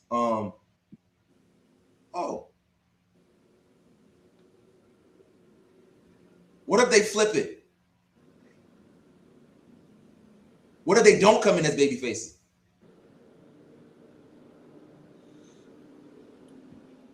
Only reason I'm like, okay, what if we're wrong? And Swerve is still gonna be Demon Time Swerve and bring along some demons with him. Does that move the needle? I mean, at this point, the New Day would literally have to kick a puppy and a baby for people to like boo them. Yeah, when they pop up in AEW. So again, that's why Swerve, like his approach on Wednesday, didn't feel like it was a heel, sort of promo. It was more on the tweener side. And I feel like you can absolutely play with that dynamic, especially if you have the demand waiting in the wings who are definitive heels at this point. Yeah, so, you're right. That makes sense. You're right. Okay. So you pretty much have the spectrum covered, where you have Brodito and Hangman as pure white meat babyface. You have Swerve, Austin Creed, Kofi, sort of like in the middle, if that's the route that they're gonna go, which would lend itself to Swerve's character right now, where they're not necessarily gonna be booed, because people are excited to see them, but they're not gonna work for the cheers. And then you just have the demand on the other end who are flat out the heels in this scenario. So again, to your point, however we get there, I'm with just as soon as we get there, we need to make sure that it stays there. Yeah. It can't go here. It has to keep going. Yeah. Kofi and Woods call it a day, basically. And I'm not saying they need to be in the main event, because they're at a point where they have sort of the reputation and the legacy to help bolster young talent, so they can be in the mid card, and who knows, they could probably get back to doing their comedic stuff. I could see a world where they interact with Leo Rush, they interact with Orange Cassidy, and it's harkening back to some of the things that we know them for when they were in WWE. So just keeping them as viable and credible that services us in one capacity or another, be it in the ring with the top of the tops when it comes to delivering matches, or helping younger talent, or just backstage promos, just things that lend itself to us seeing the New Day as we see them, to your point, as a top 5 tag team of all time. I do have an agenda. It's unrealistic. That's why we're as fuck. Go for it. How unrealistic? I love it because I don't know how we can get there. I don't know when we get there. I don't know what pieces need to move. I don't know what needs to really happen. I don't just need Austin Creed to win the tag titles. I need Austin Creed to win the international belt. I need Austin Creed to win the AEW title. Yeah, that's unrealistic. Because that's what he should have got. That's what he should have got over there. Especially after King of the Ring. Especially when it felt like that was the narrative that was going to happen. Especially when it kept teasing like we were going to get something with Austin. We got nothing. Again, I don't know what any pieces need to move, but he deserved that payoff. Because we don't know what it looks like in WWE. I'm pretty sure. I'm assuming it happened in TNA, but I can see them throwing the ROH title on him. Facts. I can see that. That I can see. I can see them with the AEW title, and again, it's not because it's because, and it's not an indictment on his talent or lack thereof. It's just that main event scene in AEW is fucking stacked right now. And again, I'm not saying it has to be right away. Yeah. Right. I'm not like so crazy to think like you move like super shooters because of what I'm asking for. Mm-hmm. And this is not an indictment on Darby. No. But Darby made that shit. But he's about to talk about it's like, Darby. Yo, this makes sense. And nobody thought that was possible. Did he put the work in? Did he have the right pieces? Did he get the Stinger Son cosign?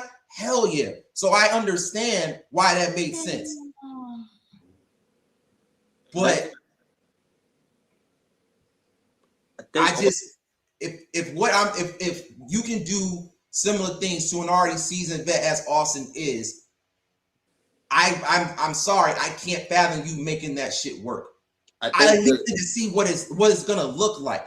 And you're in a spot in a space where they try shit. At least they try, and I can honor that. I think it's more of an uphill battle in his case, just because to your point, the perception of who he was even in TNA, you know, from TNA to NXT to WWE, not so much he's a B+ player, but there was definitely a ceiling. So you would definitely have to do a lot as far as getting that overall perception through, especially to the AEW audience, because they do have a sentimental attachment, you know, to a certain extent. But with them, it's also about being able to entertain them in a certain capacity when it comes to what you do in the ring.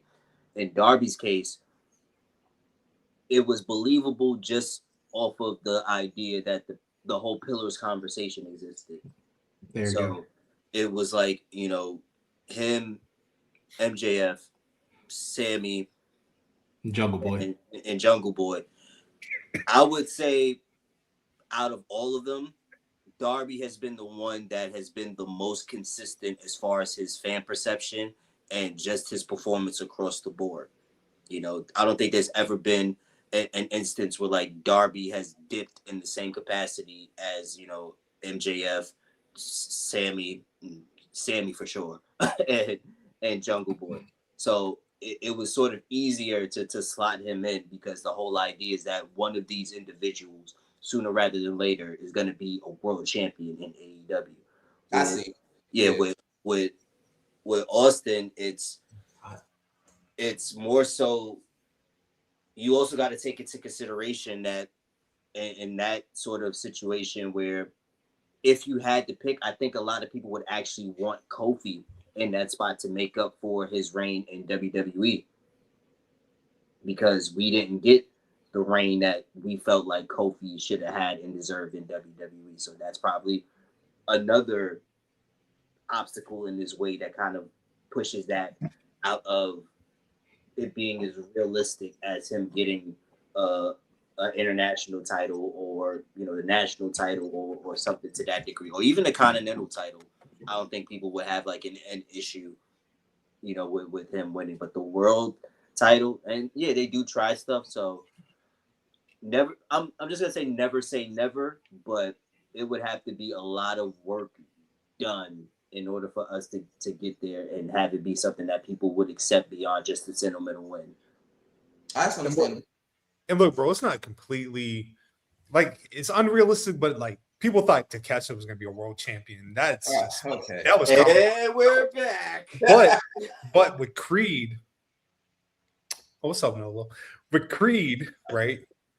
I think both of them, like, you know what I mean? Like you gotta utilize them in where that space is, right?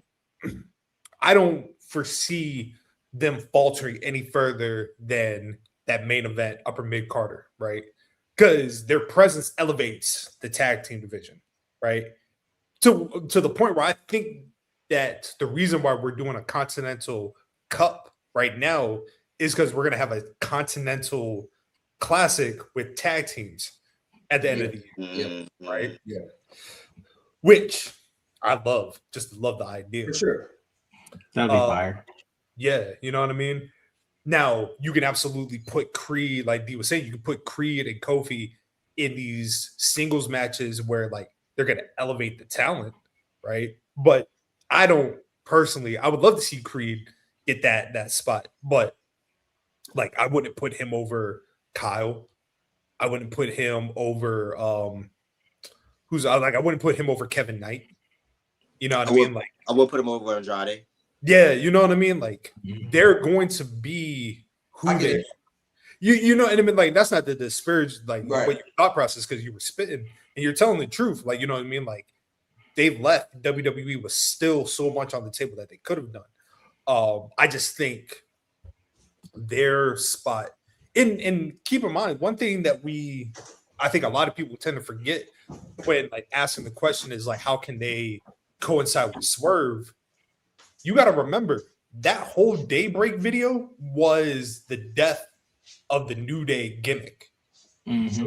Yeah. They walked away with the unicorns on the ground. Like, you know what I mean? That part, like they want to reinvent themselves. Like, if anything, there is now a microscope on them to see how they do in an environment that's not WWE. Like we said, Kofi was in that system for nearly 20 years.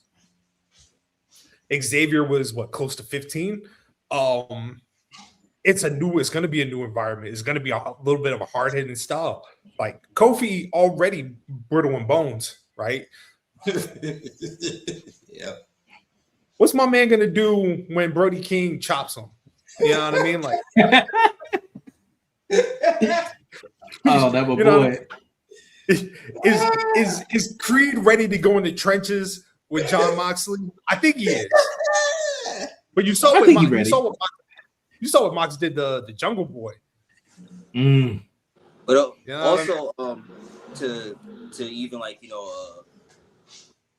semi like kayfabe, semi shoot, like you don't want to push the narrative another WWE talent coming in and taking a slot from somebody that's been there. Where it's like, oh, I couldn't get all of this here. And I felt like that was like a thing that Tony kind of did at one point to kind of overcompensate for how talent was treating in WWE, just like fast tracking them and having them in certain spots and positions that they probably didn't need to be in, just to show them that the grass is greener, like, oh, come to AEW, this is how things work over here and it's better than there. So I think and nobody's probably more beloved in the professional wrestling world than Creed, Kofi, and even E, even though he's not going with them. So I don't think it'll be so much pushback in that regard, but it's also just an optic thing of, again, WWE talent who people may feel like are past their prime, taking slots away from people who've been here since day one and who probably deserve to be there much more than they do in that particular spot. Valid points. Nolo, any final thoughts on that? Nah, I think y'all killed it personally. One thing you said that I got stuck on was like, say, the thing that we kind of think is going to happen is Will winning at All In and who his opponent could be at All Out. And I think his perfect opponent would be Pac. Because you already have that built in. Pac already hates this nigga. He's been hating this nigga. He's been hated Will. Even one to set it on Will when he was even in the group. That's True. So I think that'd be a perfect first opponent at a pay-per-view. I would love to see, like, because we still got to get this finale between him and Mox, but I would love to see Will essentially run the gauntlet with the world title against the Death Riders. Like, I want to see you to get a shot. I want to see Daniel Garcia get a shot. They just had a great match a couple weeks ago. Claudio been wanting to fuck this nigga up. Fuck it, let him fight Maria too. Yo, facts. Absolutely. Submission match. Yeah. Now we got the Continental Cup going on. Have y'all been liking this tournament so far? I enjoy it. But that's like a match last night. But I'm KOR a tournament whore, so I love those. Yeah, me too. So who we got so far? We got Mox, Advance, Jay White, Eddie Kingston, Orange Cassidy. My man Hechicero, Kyle O'Reilly, and Nigel. Yeah, and then Nigel. But Nigel was injured. Yeah. Oh, he's hurt? Yeah. Oh no. Yeah. There I was like, man, we just had a great match between Nigel and Shibata. Great match. Realistically, if this was about maybe like a decade ago, we thought we would never see it. Never, bro. Never. Yeah, it's crazy. Let alone against each other. So the fact that we got that's another reason why you love AEW. And then I'm getting excited afterward. I'm like, yo, we might see Nigel and Hechicero in some graps. And then there goes Tony Schiavone and his depressing ass voice. Oh, we just got word that Nigel's hurt, and I'm like, I don't want to hear this right now, bro. What are you talking about? So let me live the dream. Yeah. So on the assumption that Nigel's out, there has to be a replacement, right? Who would you put in? Who would you put in that eighth slot? I don't know why people are thinking Bryan Danielson is going to be in this tournament. No, tell Brian, man ain't coming out. He chilling. That nigga making vegan pies and chilling with his kids. Lee would be fire. Lee would be I would say Lee, yeah. Lee would be perfect. Lee would be perfect. I say Lee for sure. Shoot, I even said like if Nigel can't go, that means that the match between him and Lee would have to be canceled for Death Before Dishonor. That's this Friday. If you're kind of doing an STP versus Hurt Syndicate feud, I would do Lee and Shelton Benjamin for the pure title on Friday. Mm-hmm. That makes sense. And then, in fact, you could do is for the pure title and a slot in the Continental Cup. That's fire. Shibata would be fire too. Yeah, he'd be fire. Yeah, I'm not mad at Shibata if he got in. Yeah, put Hook in. That sounds dope. Either Lee or, so you would run either Lee or Shelton? No, I would do the match, but I would have. Okay. Yeah. No, Shelton's not winning, bro. Yeah, he's not taking that pure title. No. I was saying you wanted to put Shelton in the slot over Nigel. No. Okay. No. No, he only wants Shelton to face Lee. Right. So then for the spot. I got it. Okay. Yeah, because of everything they had going on. That's all. All he heard was like, yeah, Shelton. Oh, hey. No. No, nigga. But you got my nigga's out right now. Let him cook. That's okay. Who you got in the final, man? Kingston and I got Kingston and Mox in the final. Yeah, I'm still there as well. Me too. Yeah. I think that makes sense. I'm still there as well. That makes sense. I was trying to think of a better story, but I think that might be it. Like nobody wants to see Orange Cassidy on pay-per-view, if we being honest. Like ain't nobody like we good. How the mighty have fallen. Yeah. You like Is that going to make you buy all in? Orange I was going to buy it regardless. I mean, yeah, I'm about it. The car is nice.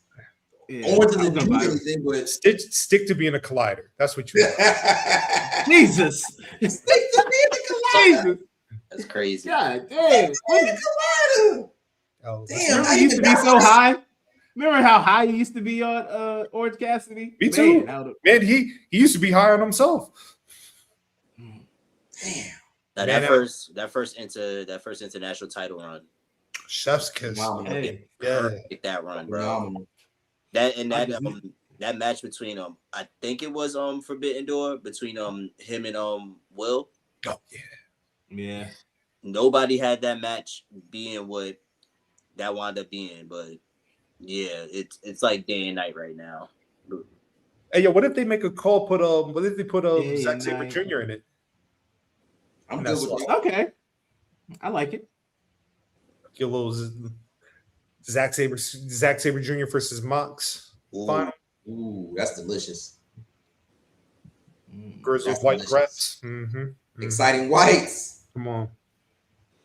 Gentlemen, we got 2 more topics and we're going to get up out of here.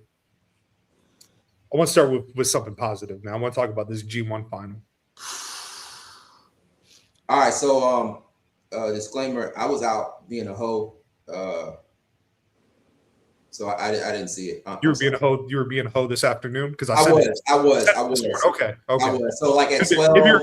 Because if your excuse was you did it last night, I was like, nigga, I just sent it. No, no, sir. I was 12, you know what I mean, went to a date party, and then, you know what I mean, went to a cookout after that, and then there was other activities that shall be discussed offline. So I'm sorry. He said fuck his homework. He said fuck his homework. He said, you know what's more important? I fucked something. Oh, I'm sorry. Oh, look at you. Hey, Chaz. Hey, Chaz. High five, brother. All right, man. All right. Scott, I'm sorry. Man, fuck that. You had a time, brother. That's what he did. Nigga, we're going to talk offline. My nigga had a time. That's what I'm talking about. We're going to get there, bro. We're going to get there, bro. We're going to get there. Are we? Yeah, we got to. Yeah, we got to. Do we? Okay. Yeah, we do. All right. We do. But yeah, G1 final. I thought we was done, WWE. Oh, no, sir. No, sir. In fact, you're gonna lead that topic. I want to get to that topic just because I want to bring up the point that I made in the chat about Zilla. So yeah, we can run through this. Oh no, I'm not mad at you. I'm not mad at it, brother. I'm not mad at all. D gonna lead the topic, but that's what I'm talking about. Yeah. So Yuya, Uemura, and Oiwa G1 final, about 35 minutes. Just beautiful, beautiful professional wrestling. Just beautiful professional wrestling. Like somebody made a great comparison. Like this would be like Luthez versus Vern Gagne as far as like just the graps. Like you won't nothing flashy in this match. Like this won't no Will Kenny type of thing. This was grounded professional wrestling, and they had Sumo Hall fucking rocking. Man, talk to me, boys. What we thought, man? What were our thoughts? I'm gonna go first just to get it out the way because I want to keep it as concise as possible. So yes. This match for me was when you have the WWE, and I hate to I'm not trying to make this tribalistic in the least bit. So I just want to get that out there, but I'd be remiss if I didn't make comparisons in this situation. This match was the embodiment of what diehard, tribalistic, bad faith WWE fans think they're talking about when they talk about professional wrestling. Because if you watch this match, you talk about the psychology. That was there in abundance when it came to this match. The trade-off on holds where Himoru having the upper hand for a large part of the beginning of the match. And then Iowa between the head scissors and the headlock, having that.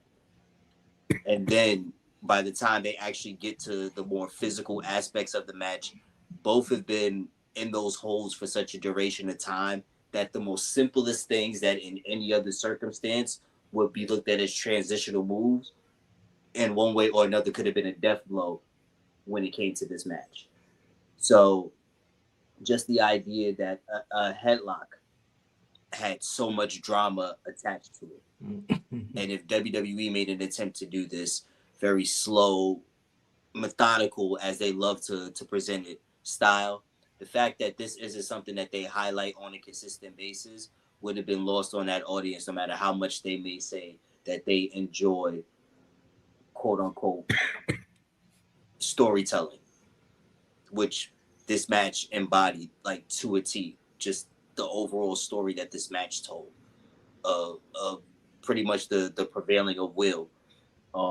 One of the calls that one of the announcers made, which I thought was brilliant, like, fear not the man who knows 1,000 holds, fear the man that practices one hold 1,000 times.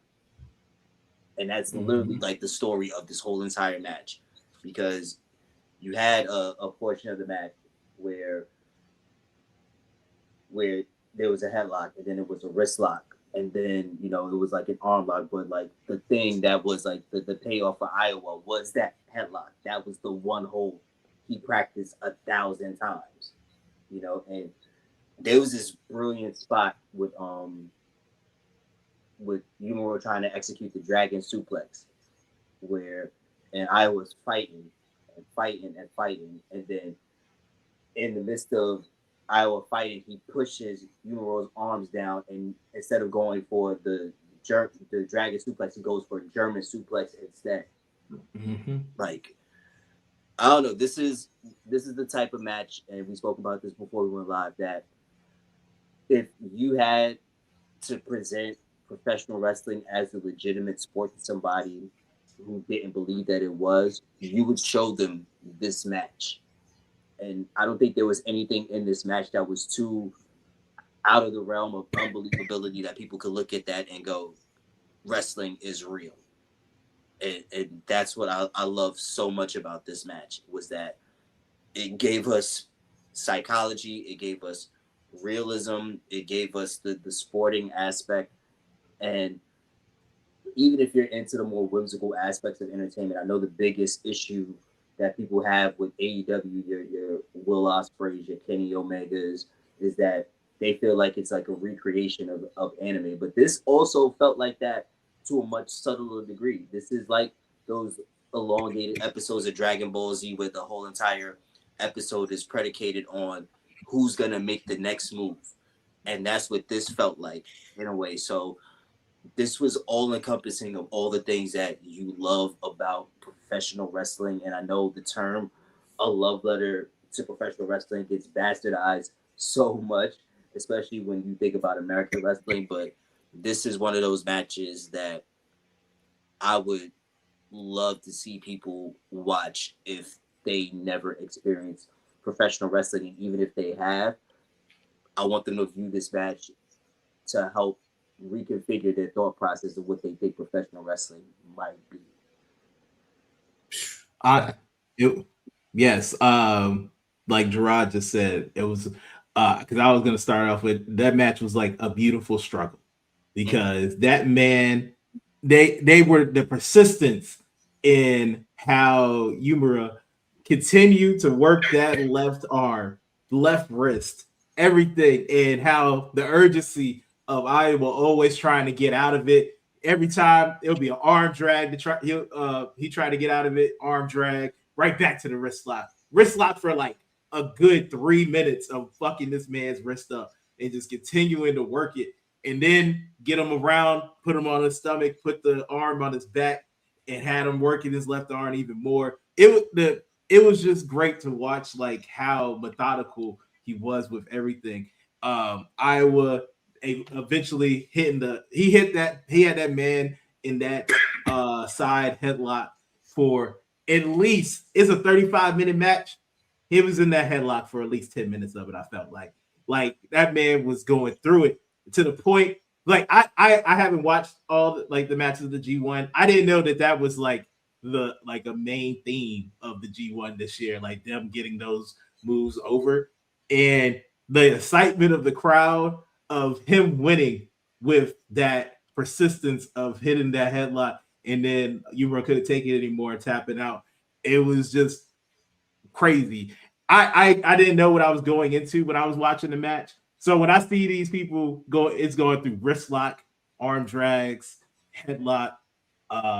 There was no like big, like I remember when he finally hit like a drop kick, and I was like, oh shit, it's another move. I was like, this that the drop kick came in like 18 minutes into the match. It was been like a struggle the entire time. And I don't know how you could like not enjoy that match, because you could just by the time like the end of it, when they have like the ending sequence, like I didn't know who was gonna win, and how everything came together was just beautiful, honestly. All I'm gonna say, I just got two things I'm gonna say. Number one, or excuse me, three things. This was the best G1 in the last, I'd say 5-6 years. This was a beautiful tournament from beginning to end. I know earlier we had to joke about like Takesha and everything, and the majority of it was true. But fuck you, Takesha coming in as the defending champion of the G1 put on a spectacular performance. But we have to remember Takesha is technically under a tri-contract with AEW, DDT, and New Japan. So New Japan is not his home promotion, right? And the Japanese fans are very big on that. They are rooting for their guys. They don't like seeing guys outside coming in, depending on who it is. You know what I mean? But like you have to stamp your loyalty to said promotion. And the one thing New Japan has struggled with in the last few years, and it's been a constant conversation, especially after losing Will and Jay White and Okada, Tanahashi retiring, is the future of New Japan and the talent. It was right here in this tournament. Oiwa, Yuya Uemura, Oscar, Yudo Ice, the champ, Yota Tsuji, Gabe Kidd, Drilla Maloney, Callum Newman, right? Then you got the veterans in like Zack Sabre Jr., Jake Lee, Great O'Khan, right? You got the young debut, you got Aaron Wolf in that young class, right? That's not even including Shota Umino, who had to withdraw from the tournament, right? What you got to see with Yuya Uemura and Oiwa was the next big major rivalry in Japanese wrestling. As I'm watching, Bolton Hogan, yeah, phenomenal. Excuse me, a phenomenal tournament. But when it comes to Yuya and Oiwa, I really felt like I was watching, and I have no problem saying this, it felt like I was watching Misawa and Kobashi again. I got those vibes. Yeah, I got those. That's what it felt like. I felt like I was watching something important. This is the next big rivalry in Japanese wrestling, to the point where I think Oiwa wins at King of Pro Wrestling against Yota Tsuji, and they have the rematch at Wrestle Kingdom between Oiwa and Yuya. Because them having the type of match there, and then going on to probably have another big match at Wrestle Kingdom, and then go on to do that for many years after that, bro, New Japan, good. They're in a good spot. So you see this match being kind of like the respark for New Japan. Absolutely. This is what they needed. This is 100% what this G1 was designed to be. It was designed to be the state, like this stamped New Japan as promotion of the year, right? Because you now had a match earlier this year of the old guard of Okada and Tanahashi And then in your big tournament, you have the future in Yuya and Iowa. New Japan is good. They're good. If I was to rank Gerard, I would put it like, ooh, that's tough. I would say Suji, Iowa, Uemura, and then Shoto. And Yudo Ice, I would put above Shudo because once again, niggas love bomb clap. You know? But yeah, New Japan is good. They are good. You got to see the future was solidified. But to flip that on the other side, the future is not so bright on NXT. And then we'll wrap this bad boy up. Made a bet. Grayson Waller, Mike Santana, Cruz Montana, excuse me. Mm-hmm. Number 1 contenders match against Tony D, who I forgot was still the champ. We got Heat Wave coming up. Yep. And then Zilla Fatu debuts, right? Yeah.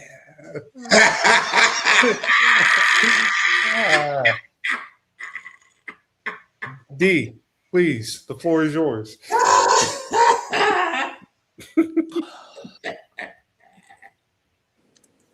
So what I'm gonna say is, I don't want to say controversial in the sense that So it is controversial. Nah, it's not. No. Do you know what? I picked the game. I figured you out now. Every time you say that, it's the most controversial shit.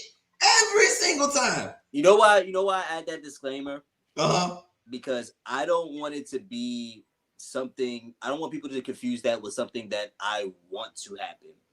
Because I come from a space of like what would make sense versus, what I would actually want to happen. And that's the reason why I say it's controversial. Fair enough. But I'm on to you, bro. I got you. You're right. So feel how you feel about the debut. Just for like NXT as a brand right now, I think probably the smartest thing that you do right now is like put the title on Zilla and give him a Roman Reigns-esque run. Elaborate, young sir. What we know as NXT, as far as the golden era for NXT. You think about Black and Gold. You think about how it was almost a prerequisite that a free agent from the Indies, probably the most talked about, is going there. And ever since the redevelopment and the rebrand of NXT, it's been a while since like you had somebody come in from the Indies with that sort of fanfare and that sort of attention behind them. Like, I know we recently got Evil, but I don't think they're pushing Evil the same way that they did when they got Nakamura over to NXT. So you just think about what they want NXT to be.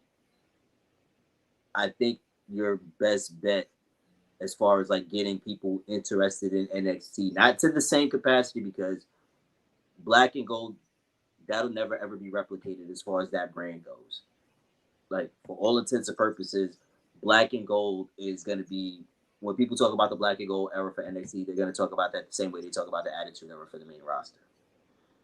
So I feel like in order to restore some of that similar feeling and interest towards NXT, you got to put that on somebody that has that fanfare, because never mind how we might have felt about the debut, you saw the way that crowd reacted. And I don't think I've ever seen the NXT crowd react that way to someone debuting in a while. Like, you think about when Ricky Saint showed up. You think about when, Cruz Montana re-debuted on NXT. You think about when Blake Monroe showed up. I don't think any of their Ethan Page, you could throw it as well, even though it's more so them migrating from one company to another as opposed to them coming from the independent scene. But I can't recall the last time I seen the NXT crowd react to somebody from another company showing up on TV like that. So in order to kind of get that momentum and that feeling back, you kind of have to do it. And you want to build this idea of people succeeding from that family independent of having to be around or orbiting Roman. So what better way to do that than have him establish that in NXT completely away from the rest of the family? You don't have to throw him in a program with all of them to essentially get the same result as far as trying to make him a superstar, which goes back to our whole conversation we were having about Jacob and Solo orbiting Roman. So, I mean, I'm pretty sure I'm going to hear y'all takes when it comes to like the debut. We know how we felt about the debut as wrestling fans and people who pay attention. But as far as what this could do for NXT as a brand and just how people were reacting online, for better or worse, I feel like you kind of have to make him the face of that brand for right now. Mm. So I definitely don't disagree with you. My thing is, I don't watch NXT. Mm-hmm. So what they do on that program, no bearing on what I like what I see on the timeline. That's my consumption of NXT. Like I'm finding out things in real time. You know what I mean? Here's the thing with like Zilla. I like NXT. It's a good show. Like from what it seems like it's a good show. It seems like some quality matches. I do love the experiment of like the NIL talent with the like what's the old boy's name? Mason Rooks versus the Cam Hendricks kid. Mm-hmm. That's good stuff. You know what I mean? It's an experiment. Deion Lennox, Shaquan Sugars. You know what I mean? I like what they're doing with like they got a tag team match on Tuesday with Kendall Gray and Ren Sinclair against Callie Armstrong and Kalani Jordan. And it's going to be a fire match. Yes, it is. Now, this main event, because it seems like it's going to be a four-way. Zilla, Cruz, Waller, and Tony D. I agree with you. I do think no harm, no foul if Zilla wins the NXT championship. He's where he's supposed to be. And I don't mean that disparagingly. I really don't. He's where he needs to be. He does not need to be on the main roster, right? Even from a standpoint, like I want to see the maturity level of him being in NXT. I think if you thrust him into the main roster, you thrust him right into the Bloodline storyline, like he's going to fail. You're setting him up to fail, right? I hate to make the comparison because I'm not making the comparison, but at the same time, like it's the name that pops in my head. Zilla reminds me of Teddy Hart. And I mean that from the sense of Teddy Hart was somebody that of the Hart family had all this potential to the point where they said he was probably, from an in-ring standpoint, the best Hart that was ever produced in that family. But he let his immaturity take over, and that's why Teddy Hart is constantly being locked up in Richmond as we speak. Mm-hmm.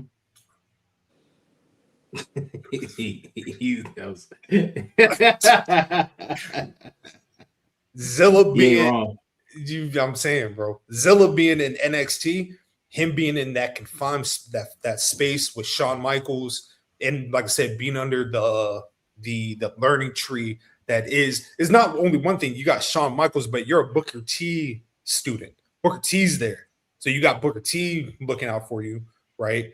And truthfully, with him being a part of that family, yeah, there's going to be a spotlight, but this has an opportunity for him to kind of separate himself from that lineage in a way, from the, like, I'm not associated with the bloodline right now. I'm Zilla Fatu. I'm by myself, right? We'll see. We'll see what develops from this. I think it's crazy that the WWE brass is like, you know what we got to do to combat All In? Okay, let's put this Zilla Fatu main event on deck. Because I know what I'm watching. Who's better, yo, Zilla or Takeshi? Come on. Yeah. Woo! You knew the answer. He knew the answer. But anyway, that's all I gotta say with Zilla, man. Dolo, come on back, brother. I was like, I couldn't say it because we was there, but I wanted to be like, I didn't want to come back until we started talking about Doomsday. Oh man, we're not talking about Doomsday, bro. Oh, we're not doing Doomsday. Oh. Damn it, we have to talk about Zilla over Doomsday. Zilla got the same aura as Doom. You don't believe that. Yeah. All right. You Well, listen, believe you can find me on. you can find me at dog. We get the hell up out of here. This nigga telling lies. He's been telling lies for like half the show. Avengers. Ooh ah.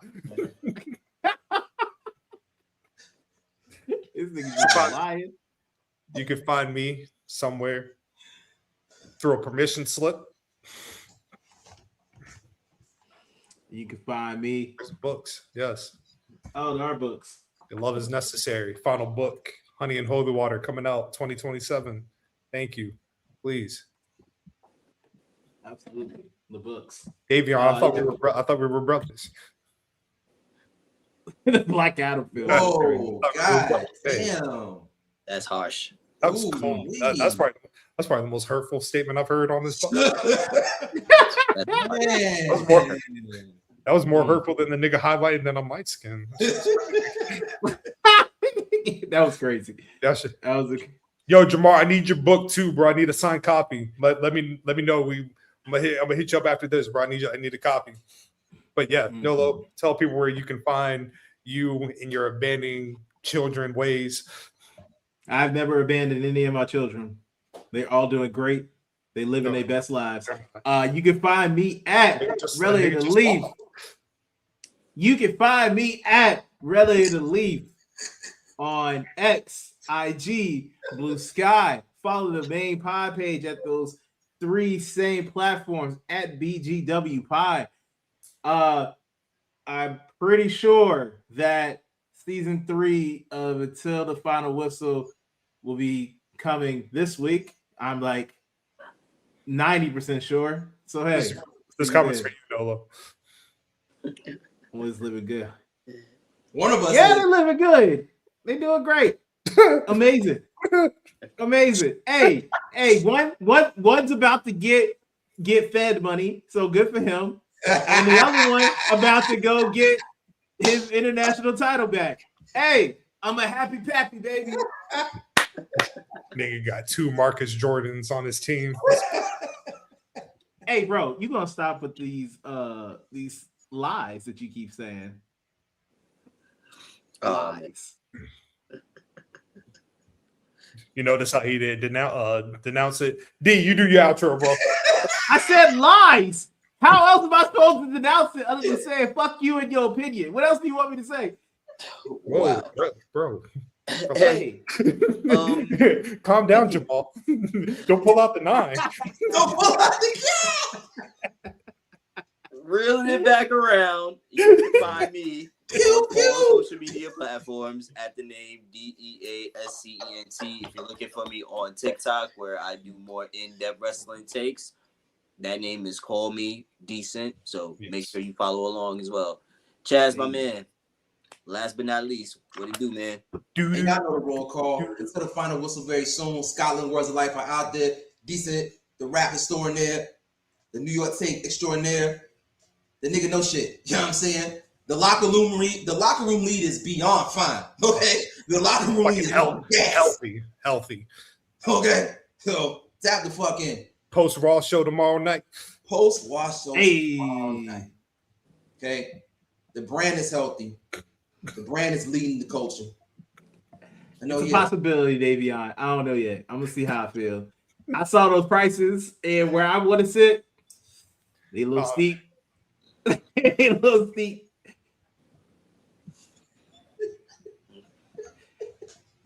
Hey, yo, shut up. Yo, both of you. Stop it. Stop it. Stop it. I only got one real friend up here. It is decent. That's crazy. I love you, bro. Ladies, I love you too, man. Stop doing that. Tomorrow, ladies. Hold on, Chaz, real quick. Stop doing that, Nolo. Stop doing what? You do this every time. You did it to Chaz. You did it to Low. Now you're doing it decent, bro. What's you that? Do this thing where your heelish ways come out in the forefront, and then you're like, "Oh, I don't have any friends, but one person loves me," and then you select the relatively newest person on the team because they not hip to your ways yet. First of all, nigga, I know your game. I've been doing no. Listen. First of all, Chaz, it's still love, but you manipulated him into making him go against me, which is crazy. I don't understand why. I ain't got nothing but love for Chaz. Low, he's still my nigga. That's still Lil Bro. Lil Bro still here. He ain't go nowhere. Indecent, my brother for life. So I don't understand why you keep saying these such disparaging statements. Ladies, wait, stop. I have to combat that. Wait, listen. First of all, just because what he said, so I can't welcome my brothers into the fold. That's what we doing. What were you about to say? You were about to say it was true, wasn't it? That's what it was true. You were about to say no, it wasn't. I would never agree with that. So, because I'm a welcoming member of this crew, this family, that's how I get treated. Damn, baby, are you supposed to be my nigga too? Damn, that's crazy. All right, Chaz, go ahead, Chaz. My bad. Finish out, bro. Sorry.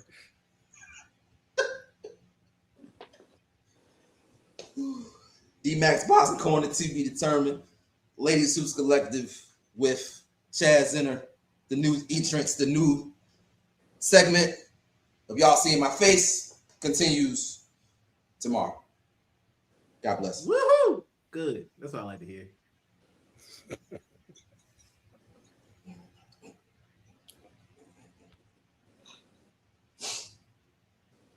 Hey man, 245.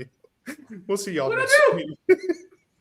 Peace out to my world. And at the end of the day, he beat Okada, nigga. That's what I'm saying, Chaz. See? My nigga forever.